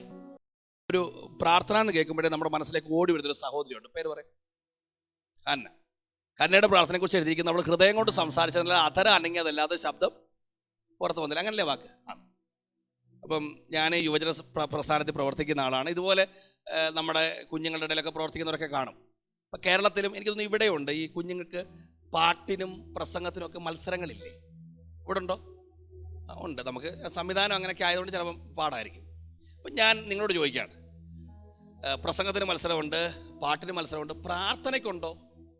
ഇതുവരെ ഇല്ല. ഈ പരുവത്തിലൊക്കെ വരാൻ സാധ്യതയുണ്ട്. ഈ പ്രാർത്ഥനയ്ക്ക് ഒരു മത്സരം ഉണ്ടെങ്കിൽ ഈ ഹന്നാമ്മച്ചിയുടെ പ്രാർത്ഥനയ്ക്ക് നിങ്ങൾ എത്ര മാർക്ക് കൊടുക്കും? അപ്പം ഞാനാണെങ്കിൽ പറയാം, ഇപ്പോൾ ബിജു പാർഷ ഇരിക്കുന്ന പോലെ അവിടെ ഞാനിരിക്കുകയാണ്, പാർഷ അവിടെ ഇരിക്കുകയാണ്, ഞങ്ങൾ ജഡ്ജായിട്ടിരിക്കുന്നെങ്കിൽ അമ്മച്ചി ഒരു പ്രാർത്ഥന ഹൃദയം കൊണ്ട് സംസാരിച്ചാൽ നാവ് അനങ്ങിയതല്ലാതെ ശബ്ദം പുറത്ത് വന്നില്ല. ഞാൻ ചോദിച്ചോട്ടെ എത്ര മാർക്ക് ഞങ്ങൾക്ക് കൊടുക്കാൻ പറ്റും? ഞാൻ കൊടുക്കുന്ന മാർക്ക് പറയാം 0 കൊടുക്കും. റിമാർക്ക് എഴുതി വെക്കും, അമ്മച്ചി പ്രാർത്ഥിച്ചത് ഞാൻ കേട്ടില്ല. ഇനി ഞങ്ങൾ അത്രയൊക്കെ മര്യാദ കാണിക്കും. പക്ഷെ അവിടെ ഉപദേശിച്ച് വിളിച്ചിട്ട് വീശിയിട്ടുണ്ടെന്നും പറഞ്ഞ് മൈനസായിട്ട് കൊടുത്തു. പക്ഷേ എന്നെ അത്ഭുതപ്പെടുത്തിയൊരു കാഴ്ച എന്നറിയോ, ഞങ്ങൾ 0 കൊടുത്താലും അവിടെ ഉപദേശി മൈനസ് കൊടുത്താലും സ്വർഗത്തിലൊരു ജഡ്ജിരുന്നു. കൊടുത്തത് 0 അല്ല, കൊടുത്തത് മൈനസ് മാർക്കല്ല, ഫുൾ മാർക്ക് കൊടുത്ത് അവർക്ക് വേണ്ടി ഇറങ്ങിയെങ്കിൽ നമ്മുടെ ദൈവം എന്തു വലിയവനാ. നമ്മുടെ പലപ്പോഴും ചിന്ത പാസ്റ്റർ കണ്ടില്ല, ഇന്നാൾ കണ്ടില്ല, ആര് കണ്ടിട്ടും കാര്യമില്ല, പക്ഷെ കർത്താവ് കണ്ടാ ഒത്തു. ഈ മീറ്റിങ്ങിനകത്ത് ഒരു പക്ഷേ നാവ് കൊണ്ട് തുറന്നു പറഞ്ഞില്ലെങ്കിൽ പോലും ഹൃദയത്തിനകത്തെ വേദനകൾ പോലും ഒപ്പാൻ കഴിവുള്ളൊരു ദൈവം ഉണ്ടെന്ന് വിശ്വസിക്കുന്ന പ്രിയപ്പെട്ടവർക്കായി ഞാൻ കർത്താവിന് സ്തോത്രം ചെയ്യുക. അപ്പം ഈ 7 എന്നുള്ള വാക്കിന് ഒന്നാമത്തെ അർത്ഥം വ്യക്തിപരമായി കാണുന്ന ദൈവം. രണ്ടാമത്തെ അർത്ഥം എന്നറിയോ, നമ്മുടെ ഭാവി കാണുന്ന ദൈവം. ഇത് മൂന്നും കൂടെ സമന്വയിച്ചാൽ മാത്രമേ, ഒരു മീനിങ് കൂടെ ഉണ്ട്, മൂന്നും കൂടെ സമന്വയിച്ചാൽ മാത്രമേ ഈ പദം ഉപയോഗിക്കാറുള്ളൂ. 7 എന്നുള്ള പദം നമ്മുടെ ഭാവി കാണുന്ന ദൈവം. ഇനി ഇന്ന് സഭായോഗമുണ്ട്, അടുത്ത ആഴ്ചത്തെ സഭായോഗത്തിന് ഉറപ്പ് ഞാൻ വരുമെന്ന് ഉറപ്പുള്ളവരുന്ന കൈവത്തി അല്ല, ആര് കൈപൊക്കിയില്ലല്ലോ, മോള് മാത്രം കര ഉയർത്തി, ബാക്കിയുള്ളവർ കര ഉയർത്താതെ. കുഞ്ഞിൻ്റെ ധൈര്യം ഭയങ്കര കേട്ടോ. അപ്പം ഞങ്ങളെന്താ കര ഉയർത്താന്ന് ചോദിച്ചു കഴിഞ്ഞാൽ അവരെന്താ കര ഉയർത്താന്ന് ചോദിച്ചാൽ ഇന്ന് യോഗം കഴിയുമെന്ന് പോലും നമുക്ക് ഉറപ്പിക്കാൻ പറ്റത്തില്ല. പിന്നെ അടുത്ത ആഴ്ച വരുന്ന കാര്യം നമുക്ക് പറയാൻ പറ്റുമോ എന്നും പറഞ്ഞ് നമ്മൾ ടെൻഷൻ അടിച്ചാൽ ഇരിക്കുന്നേ. അതിൻ്റെ കാര്യം എന്നാ, നമുക്കറിയാം നമ്മുടെ ഭാവി നമുക്കറിയത്തില്ലെങ്കിലും കർത്താവിൻ്റെ കയ്യിൽ നമ്മൾ സേഫാ. അത് കേൾക്കുമ്പോൾ ഒരു നല്ല സന്തോഷത്തോടെ സ്തോത്രം പറഞ്ഞേ. നമ്മുടെ ഭാവി ദൈവത്തിൻ്റെ കയ്യിൽ സുരക്ഷിതമാണ്. ഇപ്പം എൻ്റെ പപ്പ ഒരു മിഷനറിയാണ്. അപ്പം ഞാൻ കഴിഞ്ഞ ദിവസമൊക്കെ പ്രസംഗിച്ചെടുത്തല്ല എൻ്റെ പപ്പയുടെ അനുഭവങ്ങൾ പലതും ഞാൻ പറഞ്ഞു. അപ്പം കർത്താവിൻ്റെ വേലയ്ക്ക് വേണ്ടി ഇറങ്ങിയത് നല്ല ജോലി ഉണ്ടായിരുന്നു. ആ ജോലി രാജിവെച്ചിട്ടാണ് കർത്താവിൻ്റെ വേലയ്ക്ക് വേണ്ടി ഇറങ്ങുന്നത്. അത് ആദിവാസികളുടെ പ്രവർത്തിക്കാൻ വേണ്ടി ഇറങ്ങിത്തിരിക്കുന്നത്. ഇപ്പോഴും ചുമ്മാ ചാടിയതല്ല കേട്ടോ. കർത്താവ് കൊടുത്ത ദർശനങ്ങൾ എന്നൊക്കെ പറഞ്ഞാൽ ചിന്തിക്കുന്നതിനും അപ്പുറം ആ ദർശനം കണ്ടിട്ടാണ് ചാടി ഇറങ്ങുന്നത്. എന്നാൽ ഇങ്ങനെ ജോലി രാജിവെച്ചതിൻ്റെ പേരിൽ തന്നെ എൻ്റെ പപ്പയുടെ സഹോദരങ്ങളൊക്കെ സമുദായത്തിലാണ്. അവരൊക്കെ ഭയങ്കരമായിട്ട് അതിന് വേണ്ടി പപ്പയെ ശകാരിച്ചു. അപ്പം ഇവരിങ്ങനെ പപ്പയെ നടുക്ക് നിർത്തിയിട്ട് ചുറ്റും ഇങ്ങനെ നിന്ന് ശകാരിക്കുന്ന എനിക്ക് ഇപ്പോഴും ഓർമ്മയുണ്ട്. അപ്പം തിരിച്ച് ഇവരോട് ഡിഫെൻഡ് ചെയ്ത് പറയുന്ന മൊത്തം കർത്താവ് കാണിച്ച ദർശനങ്ങളാണ്. ഇതിങ്ങനെ പറയുമ്പം ഇവരെ സംബന്ധിച്ചിടത്തോളം ഇവർക്ക് ദർശനം എന്തൊന്നും അറിയത്തില്ല. ഒന്നാമത് ഇവർ രാജിവെച്ചതിൻ്റെ കാര്യത്തിൽ പ്രശ്നമാണ്. അപ്പം ഇവർ പപ്പയോട് അത്രയും ദേഷ്യപ്പെട്ടാണ് തിരിച്ച് സംസാരിക്കുന്നത്. അപ്പം പപ്പ ഇവരോട് ദേഷ്യപ്പെടുന്നോറും ഈ ദർശനങ്ങൾ ഇങ്ങനെ പറഞ്ഞുകൊണ്ടിരിക്കുക. അപ്പം ഇതെല്ലാം കഴിഞ്ഞിട്ട് വീട്ടിലോട്ട് കയറി വരുമ്പം ഞാനും എൻ്റെ മമ്മിയും കൂടെ, പെങ്ങൾ വളരെ കുഞ്ഞാണ്, ഞാനും എൻ്റെ മമ്മിയും കൂടെ നിന്നിട്ട് പപ്പയോട് പറയും, പപ്പയ്ക്ക് വേറെ പണിയൊന്നുമില്ലേ, പപ്പ എന്തിനാ ഇവരോട് ഇതൊക്കെ പറയാൻ പോകുന്നത്? അപ്പോൾ തിരിച്ചു പറയുന്നൊരു കാര്യം, മോനെ ഇവർ പ്രസംഗമോ കേൾക്കത്തില്ല. ദർശനത്തിനൊരു പ്രത്യേകത ഉണ്ട്, കർത്താവ് തരുന്നതാണ്. ആ ദർശനം നടപ്പാക്കിയിരിക്കും. അത് നിറവേറുമ്പോഴെങ്കിലും ഇവർക്ക് മനസ്സിലാവും നമ്മളെ വിളിച്ച ദൈവം ഒരു പൊട്ട ദൈവം അല്ല, ജീവനുള്ള ദൈവമാണ്. ഇപ്പം നിങ്ങളുടെ സ്വോത്രം പറഞ്ഞില്ലേ, പക്ഷെ ഒരു വാക്യമുണ്ട്, ദർശനത്തിന് അവധി വല്ലാത്ത അവധിയാണ്, ഇട്ട് കറക്കിക്കളയും. ആ സമയത്ത് നമ്മൾ അയ്യോ അയ്യോ അയ്യോ എന്ന് വിളിക്കും. പക്ഷേ കർത്താവിൻ്റെ ഒരു പ്രത്യേകത എന്ന് പറഞ്ഞാൽ ഈ വിളിയിലൊന്നും കർത്താവ് തിരിച്ചൊന്നും പറയത്തുമില്ല. അപ്പം നമ്മൾ വിചാരിക്കും നമ്മളെ കർത്താവ് കൈവിട്ടുകയാണ്. അപ്പം ഞങ്ങളുടെ സന്ദർഭം അത് തന്നെയായിരുന്നു. 2012 പപ്പയ്ക്ക് ഭയങ്കര അവർ അറ്റാക്ക് ചെയ്തെന്ന് പറഞ്ഞാൽ സുവിശേഷ വിരോധികളല്ല കേട്ടോ, കൊള്ളക്കാരാണ്. മീറ്റിംഗ് നടത്താൻ പോകുമ്പോഴത്തേന് കൂടം പോലൊരു സാധനം വെച്ച് തലയിൽ അടിച്ചാ. അപ്പം റോഡിൻ്റെ സൈഡിൽ ബ്ലഡ് ഒമിറ്റ് ചെയ്ത് കിടക്കുന്ന കണ്ടിട്ടാണ് എടുത്തുകൊണ്ട് പോകുന്നത്. അപ്പം ഞാനന്ന് ബാംഗ്ലൂരാണ്. അപ്പോൾ എന്നോട് പെട്ടെന്ന് അവിടെ ചെല്ലാൻ പറഞ്ഞു. അപ്പോൾ ഡോക്ടർ ക്യാമ്പിലേക്ക് വിളിച്ചിട്ട് എന്നോട് സിറ്റുവേഷൻ പറഞ്ഞു, സെറിബൽ എന്നുള്ള പാർട്ട് പൊട്ടിയിട്ടുണ്ട്, ബ്ലഡ് ലീക്ക് ചെയ്തുകൊണ്ടിരിക്കുകയാണ്. അപ്പം ഞങ്ങൾ ശ്രമിക്കുകയാണ് എന്തെങ്കിലും ചെയ്യാൻ പറ്റുമെന്ന്. 8 ഹോസ്പിറ്റലിൽ തഴഞ്ഞിട്ടാണ് ഈ സിലിഗുരിയിൽ ആ ഹോസ്പിറ്റലിൽ കൊണ്ട് അഡ്മിറ്റ് ചെയ്തിരിക്കുന്നത്. അപ്പം ഞായറാഴ്ച ഈ സംഭവം, തിങ്കൾ ചൊവ്വ ബുധൻ, ബുധനാഴ്ച വൈകിട്ടായി. പക്ഷേ എനിക്ക് ഡോക്ടർ ഇത് പറയുമ്പോഴും എനിക്ക് അല്പം പോലും നിരാശയില്ലായിരുന്നു. കാരണം എനിക്കൊരു കാര്യം അറിയാം, നമ്മൾ പറയാറുണ്ട് വാഗ്ദത്തം ചെയ്യുന്ന ദൈവം വിശ്വസ്തൻ. അപ്പം കർത്താവ് വാഗ്ദത്തം നിറവേറാതെ വിളിക്കത്തില്ലല്ലോ. ഈ ധൈര്യം ആകത്തുള്ളത് കൊണ്ട് എനിക്ക് പതർച്ച വന്നില്ല. പക്ഷെ ബുധനാഴ്ച വീണ്ടും ഡോക്ടർ എന്നെ ക്യാബിനിലേക്ക് വിളിച്ചിട്ട് പറഞ്ഞു, മോനെ ഞങ്ങൾ ശ്രമിക്കാവുന്നതെല്ലാം ശ്രമിച്ചു, വെന്റിലേറ്ററിലേക്ക് പപ്പ ഓൾറെഡി മാറ്റി, ഇനി അധിക സമയം ഉണ്ടെന്ന് എനിക്ക് തോന്നുന്നില്ല, അപ്പോൾ ഒരു കാര്യം ചെയ്യ്, മമ്മിയെ കൂടെ ഒന്ന് കാണിച്ചേക്കാൻ പറഞ്ഞു. അപ്പോൾ ഞാൻ അങ്ങനെ ആ ഡോക്ടറെ ക്യാബിനിലിരുന്ന് ഫോൺ വിളിച്ചു വീട്ടിലേക്ക്. ഇത് അറിഞ്ഞപ്പോഴത്തേനും ഞങ്ങളുടെ വീട്ടിൽ മരണവീട് എങ്ങനെയാണ് അതുപോലെയാണ് നിലവിളി ഉയർന്നത്. ഞാൻ ആ ക്യാബിനിൽ നിന്ന് ഇറങ്ങിപ്പോകുന്ന ധൈര്യത്തോടാണ്. പക്ഷേ എൻ്റെ റൂമിലേക്ക് ചെന്നപ്പോഴത്തേനും ഞാൻ പൊട്ടിക്കരഞ്ഞു. കരഞ്ഞത് അപ്പം മരിക്കും എന്ന് പേടിച്ചല്ല. ഞാൻ ചിന്തിച്ചത്, നമ്മൾ പറയാറുണ്ട് ദൈവം വാഗ്ദത്തങ്ങളിൽ വിശ്വസ്തനാണ്. ഞാൻ നോക്കുമ്പോൾ ഒരു 100 വാഗ്ദത്തം ദൈവം തന്നിട്ടുണ്ടെങ്കിൽ 30% പോലും ഇതുവരെ നടന്നിട്ടില്ല. അപ്പം ഇപ്പം മരിച്ചിട്ടേ ഈ ഫ്യൂണറൽ എല്ലാം കഴിയുമ്പോൾ ഇവരെല്ലാം കൊണ്ട് വരും. വന്നിട്ട് ചോദിക്കുക, എന്ത് ചെയ്യടാ വാഗ്ദത്തം, എന്ത് ചെയ്യടാ നിന്റെ ദൈവം, എന്ത് ചെയ്യടാ ദർശനം. അപ്പോൾ തിരിച്ച് നമ്മൾ കർത്താവിനോട് എന്നാ പറയും, അവരോട് എന്നാ പറയും. ഞാൻ ഇതോർത്താ കരഞ്ഞേ. പക്ഷെ ആ കണ്ണീരിനിടയിൽ ഒരു ദൈവശബ്ദം ഞാൻ കേട്ടു. അത് പ്രവചന പുസ്തകത്തിലൊരു വാക്യ, മരണത്തെ ഞാൻ സദാകാലത്തേക്ക് മാറ്റും, ജാതികളുടെ ഇടയിൽ നിങ്ങൾക്കുണ്ടായിരുന്ന നിന്ന ഞാൻ നീക്കും. എൻ്റെ പ്രിയപ്പെട്ടവരെ, ഈ ദൂത് കേട്ട് 16-ാമത്തെ ദിവസം വെന്റിലേറ്ററിൽ കിടന്ന എൻ്റെ പിതാവ് പുറത്തു വന്നു.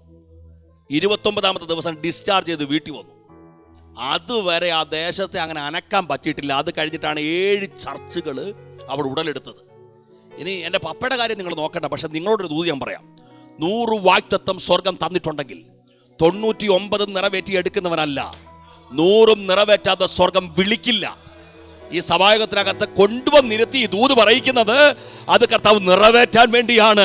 ദൈവം വാഗ്ദത്തങ്ങളിൽ വിശ്വസ്തനാണെന്ന് ഇന്ന് പകൽ ഉറപ്പുള്ള ദൈവമക്കൾ ഇതിനകത്തുണ്ടെങ്കിൽ പറ്റുമെങ്കിൽ ആ കരമൊന്ന് അടിച്ച് ആ ദൂതിനെ ഒന്ന് ഏറ്റെടുത്താട്ട്, എൻ്റെ ദൈവം എന്നോട് പറഞ്ഞത് കർത്താവ് നിറവേറ്റുമെന്ന് വിശ്വസിക്കുന്ന ദൈവമക്കൾ ഉണ്ടെങ്കിൽ ഉടര ബല ബല ബല ബല ബല ബല ബല ബല ബല ബല ബഷ. ഹല്ലേലൂയ. 7 എന്നുള്ള വാക്കിന്റെ 2 അർത്ഥം പറഞ്ഞു. ഒന്ന് വ്യക്തിപരമായി കാണുന്ന ദൈവം, 2 ഭാവി കാണുന്ന ദൈവം. ഈ 3-ാമത്തെ ഒരു അർത്ഥം ഉണ്ട് കേട്ടോ, വളരെ അത്യുജ്വലമായൊരു അർത്ഥമാണ്. അദൃശ്യ മണ്ഡലത്തിൽ നമുക്കെതിരെയുള്ള പോരാട്ടം കാണുന്ന ദൈവം എന്നാണ്. അപ്പം നമ്മളിവിടെ ധൈര്യത്തോടെ വന്നിരിക്കുന്നില്ലേ? ഈ ഇരിക്കുന്നതിൻ്റെ കാരണം നമ്മുടെ കഴിവല്ല, കർത്താവ് നമ്മളെ പ്രൊട്ടക്റ്റ് ചെയ്തുകൊണ്ടാണ്. ഈ ദൈവത്തെ കടന്നു വരുമ്പോൾ ദൈവത്തെ സ്തുതിക്കാൻ ഇവിടെ നല്ല അവസരമല്ലേ? കോവിഡ് കഴിഞ്ഞു, പല പ്രതിസന്ധികളും പിന്നിട്ടു, നമ്മൾ സ്നേഹിച്ചവർ പോലും പോയി. പക്ഷെ നമ്മളിവിടെ ഇരിക്കുന്നതിൻ്റെ കാര്യമേ കാശ് മുടക്കിയത് കൊണ്ടല്ല. നമ്മൾ നേരിട്ട രോഗം പകുതി നേരിട്ട പലരും ഇന്ന് ലോകത്തിലില്ല. നമ്മൾ നേരിട്ട പ്രതിസന്ധി പകുതി നേരിട്ടവർ പോലും വിഷക്കുപ്പിയിൽ ജീവിതം അവസാനിപ്പിച്ചു. പക്ഷെ നമ്മൾ തകരാതിരുന്നത് വേലുകെട്ടി പരിപാലിച്ച ദൈവത്തിൻ്റെ മഹാകരുണ കൊണ്ടാണ്. നമ്മുടെ ചർച്ചിൽ ഒരുപാട് കുഞ്ഞുങ്ങളുണ്ട്, കണ്ട്, പക്ഷെ ഇത്രയും കുഞ്ഞുങ്ങൾ ഇവിടെ ഇരിക്കുക. ഇവരെ ഓർത്ത് ദൈവത്തെ സ്തുതിച്ചോണം. ഇവർ സ്കൂളിലോട്ട് പോകുമ്പം തലയെ കൈവച്ച് പ്രാർത്ഥിച്ചു വിടണം. അത് നമ്മളൊക്കെ ചെയ്യാറുണ്ടല്ലേ? പ്രാർത്ഥിച്ചല്ലേ വിടുന്നേ? അത് ചെയ്തോ. പക്ഷേ ഞാൻ നിങ്ങളോട് കാര്യം ചോദിക്കുകയാണ്, നമ്മുടെ കുഞ്ഞ് പ്രോമിസിൻ്റെ കുഞ്ഞാന്ന് ഉറപ്പുള്ളവരൊന്ന് കരം ഉയർത്തിയേ, ഒന്ന് കാണാനാ. എൻ്റെ തലമുറ വാഗ്ദത്തത്തിൻ്റെ തലമുറയാന്ന് ഉറപ്പുള്ളവർ നല്ലോണം കരം ഉയർത്തി പിടിച്ചേ. ഒരു കാര്യം പറയാനാ, നമ്മൾ പറയാറുണ്ട് ഇത് വാഗ്ദത്തത്തിൻ്റെ തലമുറ. അങ്ങനെ നിങ്ങൾക്ക് ഉറപ്പുണ്ടെങ്കിൽ അധികം പ്രാർത്ഥിച്ചോണം. 100 വാഗ്ദത്തം സ്വർഗം അവർക്കെതിരെ എഴുതി വെച്ചിട്ടുണ്ടെങ്കിൽ, അവർക്ക് അനുകൂലമായി എഴുതി വെച്ചിട്ടുണ്ടെങ്കിൽ, നടക്കാതിരിക്കാൻ 1000 പദ്ധതി പിശാച് നമ്മുടെ തലമുറയ്ക്കെതിരെ നെയ്തു വെച്ചിട്ടുണ്ട്. പക്ഷെ ഏക്കാതിരിക്കുന്നതും വഴിയരികിൽ പൊലിയാതിരിക്കുന്നതും കർത്താവിൻ്റെ മഹാകരുണ കൊണ്ടാണെങ്കിൽ, കർത്താവ് കരുതുന്ന കരുതലോർത്ത് ദൈവത്തെ സ്തുതിക്കാൻ കൃപ ലഭിച്ച ദൈവമക്കൾ ഇതിനകത്തുണ്ടെങ്കിൽ, ദൈവത്തിന്റെ കരുതലോർത്ത്, ദൈവത്തിന്റെ പ്രൊട്ടക്ഷൻ ഓർത്ത് ദൈവത്തെ സ്തുതിക്കാൻ കൃപ ലഭിച്ച ദൈവമക്കൾ ആ കരമൊന്ന് അടിച്ച് കർത്താവിനൊന്ന് സ്തോത്രം ചെയ്തേ. എന്റെ പ്രിയപ്പെട്ടവരെ, അവരെ കർത്താവ് കണ്ട കാഴ്ച സാധാരണ കാഴ്ചയായിരുന്നില്ല. വ്യക്തിപരമായി കണ്ടു, അവരുടെ ഭാവി കണ്ടു, അദൃശ്യമണ്ഡലത്തിൽ അവർക്കെതിരെയുള്ള പോരാട്ടം കണ്ടു. ഇങ്ങനെ ചേർത്ത് പിടിക്കുന്ന ഒരു കർത്താവിനെ സേവിക്കാൻ ഭാഗ്യം കിട്ടിയതാണ് നമ്മുടെ ജീവിതത്തിലെ ഏറ്റവും വലിയ നന്മ. ദൈവത്തിന് സ്തോത്രം. അപ്പം കണ്ടു എന്ന് പറഞ്ഞിട്ട് 34-ാം വാക്യം കണ്ട്, ആ 34-ാം വാക്യത്തിൽ എഴുതിയിട്ടുണ്ട്, അവരിൽ മനസ്സലിഞ്ഞിട്ട് പലതും ഉപദേശിച്ചെന്ന്. അപ്പം ഈ സുവിശേഷകരെല്ലാം ആ വാക്ക് രേഖപ്പെടുത്തിയിട്ടുണ്ട്. ലൂക്കോസ് ഒഴിച്ച് എന്നാ മനസ്സലിഞ്ഞത്. എന്ത് ചെയ്തു? മനസ്സലിഞ്ഞു. ഈ മനസ്സലിഞ്ഞ എപ്പോഴാ? അപ്പം ഞാനിവിടെ ഇരിക്കുമ്പോൾ നിങ്ങളെല്ലാം ഞാനിങ്ങനെ വാച്ച് ചെയ്യുമ്പം നിങ്ങളെ കണ്ടിട്ട് ഗതികേടുള്ള ആരെയും ഞാൻ കാണുന്നില്ല. അപ്പം മനസ്സലിയേണ്ട അവസ്ഥയുള്ള ആരും ഇതിനകത്ത് ഇപ്പം തൽക്കാലം ഇല്ല, പുറമെ. പക്ഷെ കയ്യില്ലാത്ത ഒരാൾ വരിക, പിന്നെ സംസാരിക്കാൻ കഴിയാത്ത ഒരാൾ, പൊട്ടിക്കരഞ്ഞുകൊണ്ട് ഒരാൾ മുമ്പിൽ വരിക, എന്തോ തോന്നണം, മനസ്സിലാവ് തോന്നണം. നമ്മുടെ കർത്താവിൻ്റെ പ്രത്യേകത എന്നറിയോ? മനുഷ്യനെ സംബന്ധിച്ചിടത്തോളം അവൻ നോക്കുന്നത് പെർഫെക്ഷനാണ്. പക്ഷെ കർത്താവ് നോക്കുന്നത് നമ്മൾ ഇംപെർഫെക്റ്റ് ആണെങ്കിൽ നമ്മൾ രക്ഷപ്പെട്ടു, ബാക്കി കാര്യം കർത്താവ് നോക്കിക്കോളും. സത്യം പറഞ്ഞുകൊണ്ടല്ലോ, ഞങ്ങൾ കഴിഞ്ഞ ദിവസം ഞാനും തോമസ് അങ്കിളും ആൻറ്റിയൊക്കെ ഇരുന്ന് ഇങ്ങനെ സംസാരിച്ചപ്പോൾ ഈ യഹസ്കേലിൻ്റെ പ്രോഗ്രാമത്തിലെ കാര്യം ഞാൻ പറഞ്ഞു. അപ്പം ഞങ്ങളിങ്ങനെ ടോക്ക് ചെയ്തപ്പോൾ പറയായിരുന്നു, സത്യം പറഞ്ഞാൽ കയ്യിലിരിക്കുന്ന അത് ചീത്തയായാൽ പോലും തള്ളിക്കളയാതെ ചേർത്ത് പിടിക്കുന്ന ഒരേ ഒരു ദൈവമേ ഉള്ളൂ, അത് നമ്മൾ സേവിക്കുന്ന കർത്താവാണ്. ഈ പത്രോസ് കർത്താവിൻ്റെ കൂടെ നടന്നു. കർത്താവ് അവിടെ ചെന്നിട്ട് ഗലീല കടപ്പുറത്ത് ചെന്നിട്ട് പറഞ്ഞു, ഇനി നിന്റെ പണി മീനെ പിടിക്കുന്നതല്ല, മനുഷ്യനെ പിടിക്കുന്നവരൊക്കെ. അങ്ങനെ പിടിച്ചിറക്കിക്കൊണ്ട് വന്നേ. പക്ഷെ ഞാൻ ചോദിച്ചോട്ടെ, ഈ 3.5 വർഷത്തിന് ശേഷം വീണ്ടും പരാജയപ്പെട്ടിട്ട് അതേ കടപ്പുറത്ത് പോയിരുന്നില്ലേ? കർത്താവിനെ വിട്ടിട്ട് പോയതാ. എന്നിട്ട് രാത്രി മുഴുവൻ അധ്വാനിച്ചിട്ട് വല്ല ഗുണം ഉണ്ടായോ? അവിടെ എഴുതി വെച്ച് രാത്രി മുഴുവൻ അധ്വാനിച്ചിട്ട് ഒന്നും കിട്ടിയില്ല. അപ്പം കർത്താവിൻ്റെ കൂടെ നടന്നെയാണ്. കർത്താവ് പറയുന്നത് കേൾക്കാതെ പോയിട്ട് കിട്ടിയ പണിയാണ്. പക്ഷെ ഞാൻ ചോദിച്ചോട്ടെ, നമ്മളാണെങ്കിൽ പിന്നെ ആ 7 അയലത്തിയല്ലോ. ഞാൻ മനസ്സിലാക്കാൻ വേണ്ടി പറയാം. ഞാനും ബിജു പാസ്റ്റർ രണ്ട് ലീഡേഴ്സാണ്. എൻ്റെ കൂടെ നിൽക്കുന്ന ഒരാൾ, പിന്നെ ഞാൻ ഒരു കുഞ്ഞനിയനെ പോലെ എൻ്റെ മകനെ പോലെ കൊണ്ടു നടന്നു. ചോദിച്ചതെല്ലാം കൊടുത്തു, എല്ലാം കൊടുത്തു. പക്ഷേ ഞാൻ പറയുന്നത് കേൾക്കാതെ ഒരു ദിവസം എൻ്റെ വാക്ക് കേൾക്കാതെ നേരെ ബിജു പാസ്റ്റർ എടുത്തോട്ട് പോയി. ഞങ്ങൾ തമ്മിൽ അത്ര സ്നേഹമല്ലെന്ന് അങ്ങ് ചിന്തിച്ചോ. ഒരു ഉദാഹരണം പറയാം. നേരെ അങ്ങ് പോയി. അവിടെ ചെന്ന് കഴിഞ്ഞിട്ട് ഒരു ഗുണം ഉണ്ടായില്ല, നല്ലൊരു പണി അവിടെ നിന്നും കിട്ടി. എനിക്കൊരു സന്തോഷം ഉണ്ടാവില്ലേ മനസ്സിനകത്ത്? നിങ്ങൾ നല്ല ആൾക്കാരാണ്.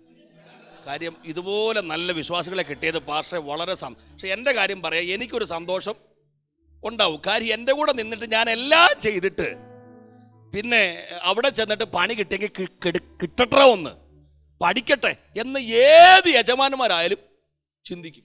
പക്ഷെ കർത്താവിൻ്റെ സ്നേഹം കണ്ടോണം. തകർന്ന് തരിപ്പിടമായിരിക്കുമ്പോഴും അങ്ങോട്ട് ചെന്നില്ല, കർത്താവ് അങ്ങോട്ട് ചെന്നു. ചെന്നിട്ട് ഒരു വാക്കുകൊണ്ട് പോലും നോവിച്ചില്ല. കയ്യിലിരിപ്പ് കൊണ്ടാണ് പ്രശ്നം ഉണ്ടായത്. എന്നിട്ട് പോലും വല നിറച്ചു കൊടുത്തു, വള്ളം നിറച്ചു കൊടുത്തു. വിശന്ന് കയറി വന്നപ്പോൾ വയറ് നിറച്ച ആഹാരവും കൊടുത്തിട്ട് പറഞ്ഞു, ഇനിയേലും എന്നെ സ്നേഹിക്ക്. അതാണ് കർത്താവിൻ്റെ സ്നേഹം. ഇത് പറഞ്ഞുകൊണ്ടിരിക്കുമ്പോണ്ടല്ലോ, നിങ്ങളുടെ ബാക്ക്ഗ്രൗണ്ടൊന്നും എനിക്കറിയില്ല, പക്ഷേ ഇത് നിങ്ങൾക്കുള്ള ദൂതാ. അനുഗ്രഹം കിട്ടാത്തവരാരും ഇവിടെ ഇരിപ്പില്ല. ചോദിച്ചത് മാത്രമല്ല തന്നത്, നനച്ചത് മാത്രമല്ല തന്നത്, യോഗ്യതയുള്ളത് മാത്രമല്ല തന്നത്, ചോദിക്കാത്തതും നനയ്ക്കാത്തതും സ്വപ്നം കാണാത്തതും ഭാവനയിൽ ചിന്തിക്കാത്ത അനുഗ്രഹം തന്ന് കർത്താവ് ഇവിടെ കൊണ്ടുവന്നിട്ടുണ്ടെങ്കിൽ ആ മനസ്സലിവുള്ള കർത്താവിനെ ആസ്വദിച്ച ആരെങ്കിലും ഒക്കെ ഇതിനകത്തുണ്ടെങ്കിൽ ഈ ഇരിപ്പ് പോരാ. ഹൃദയം തുറന്ന് ദൈവത്തെ സ്തുതിക്കണം.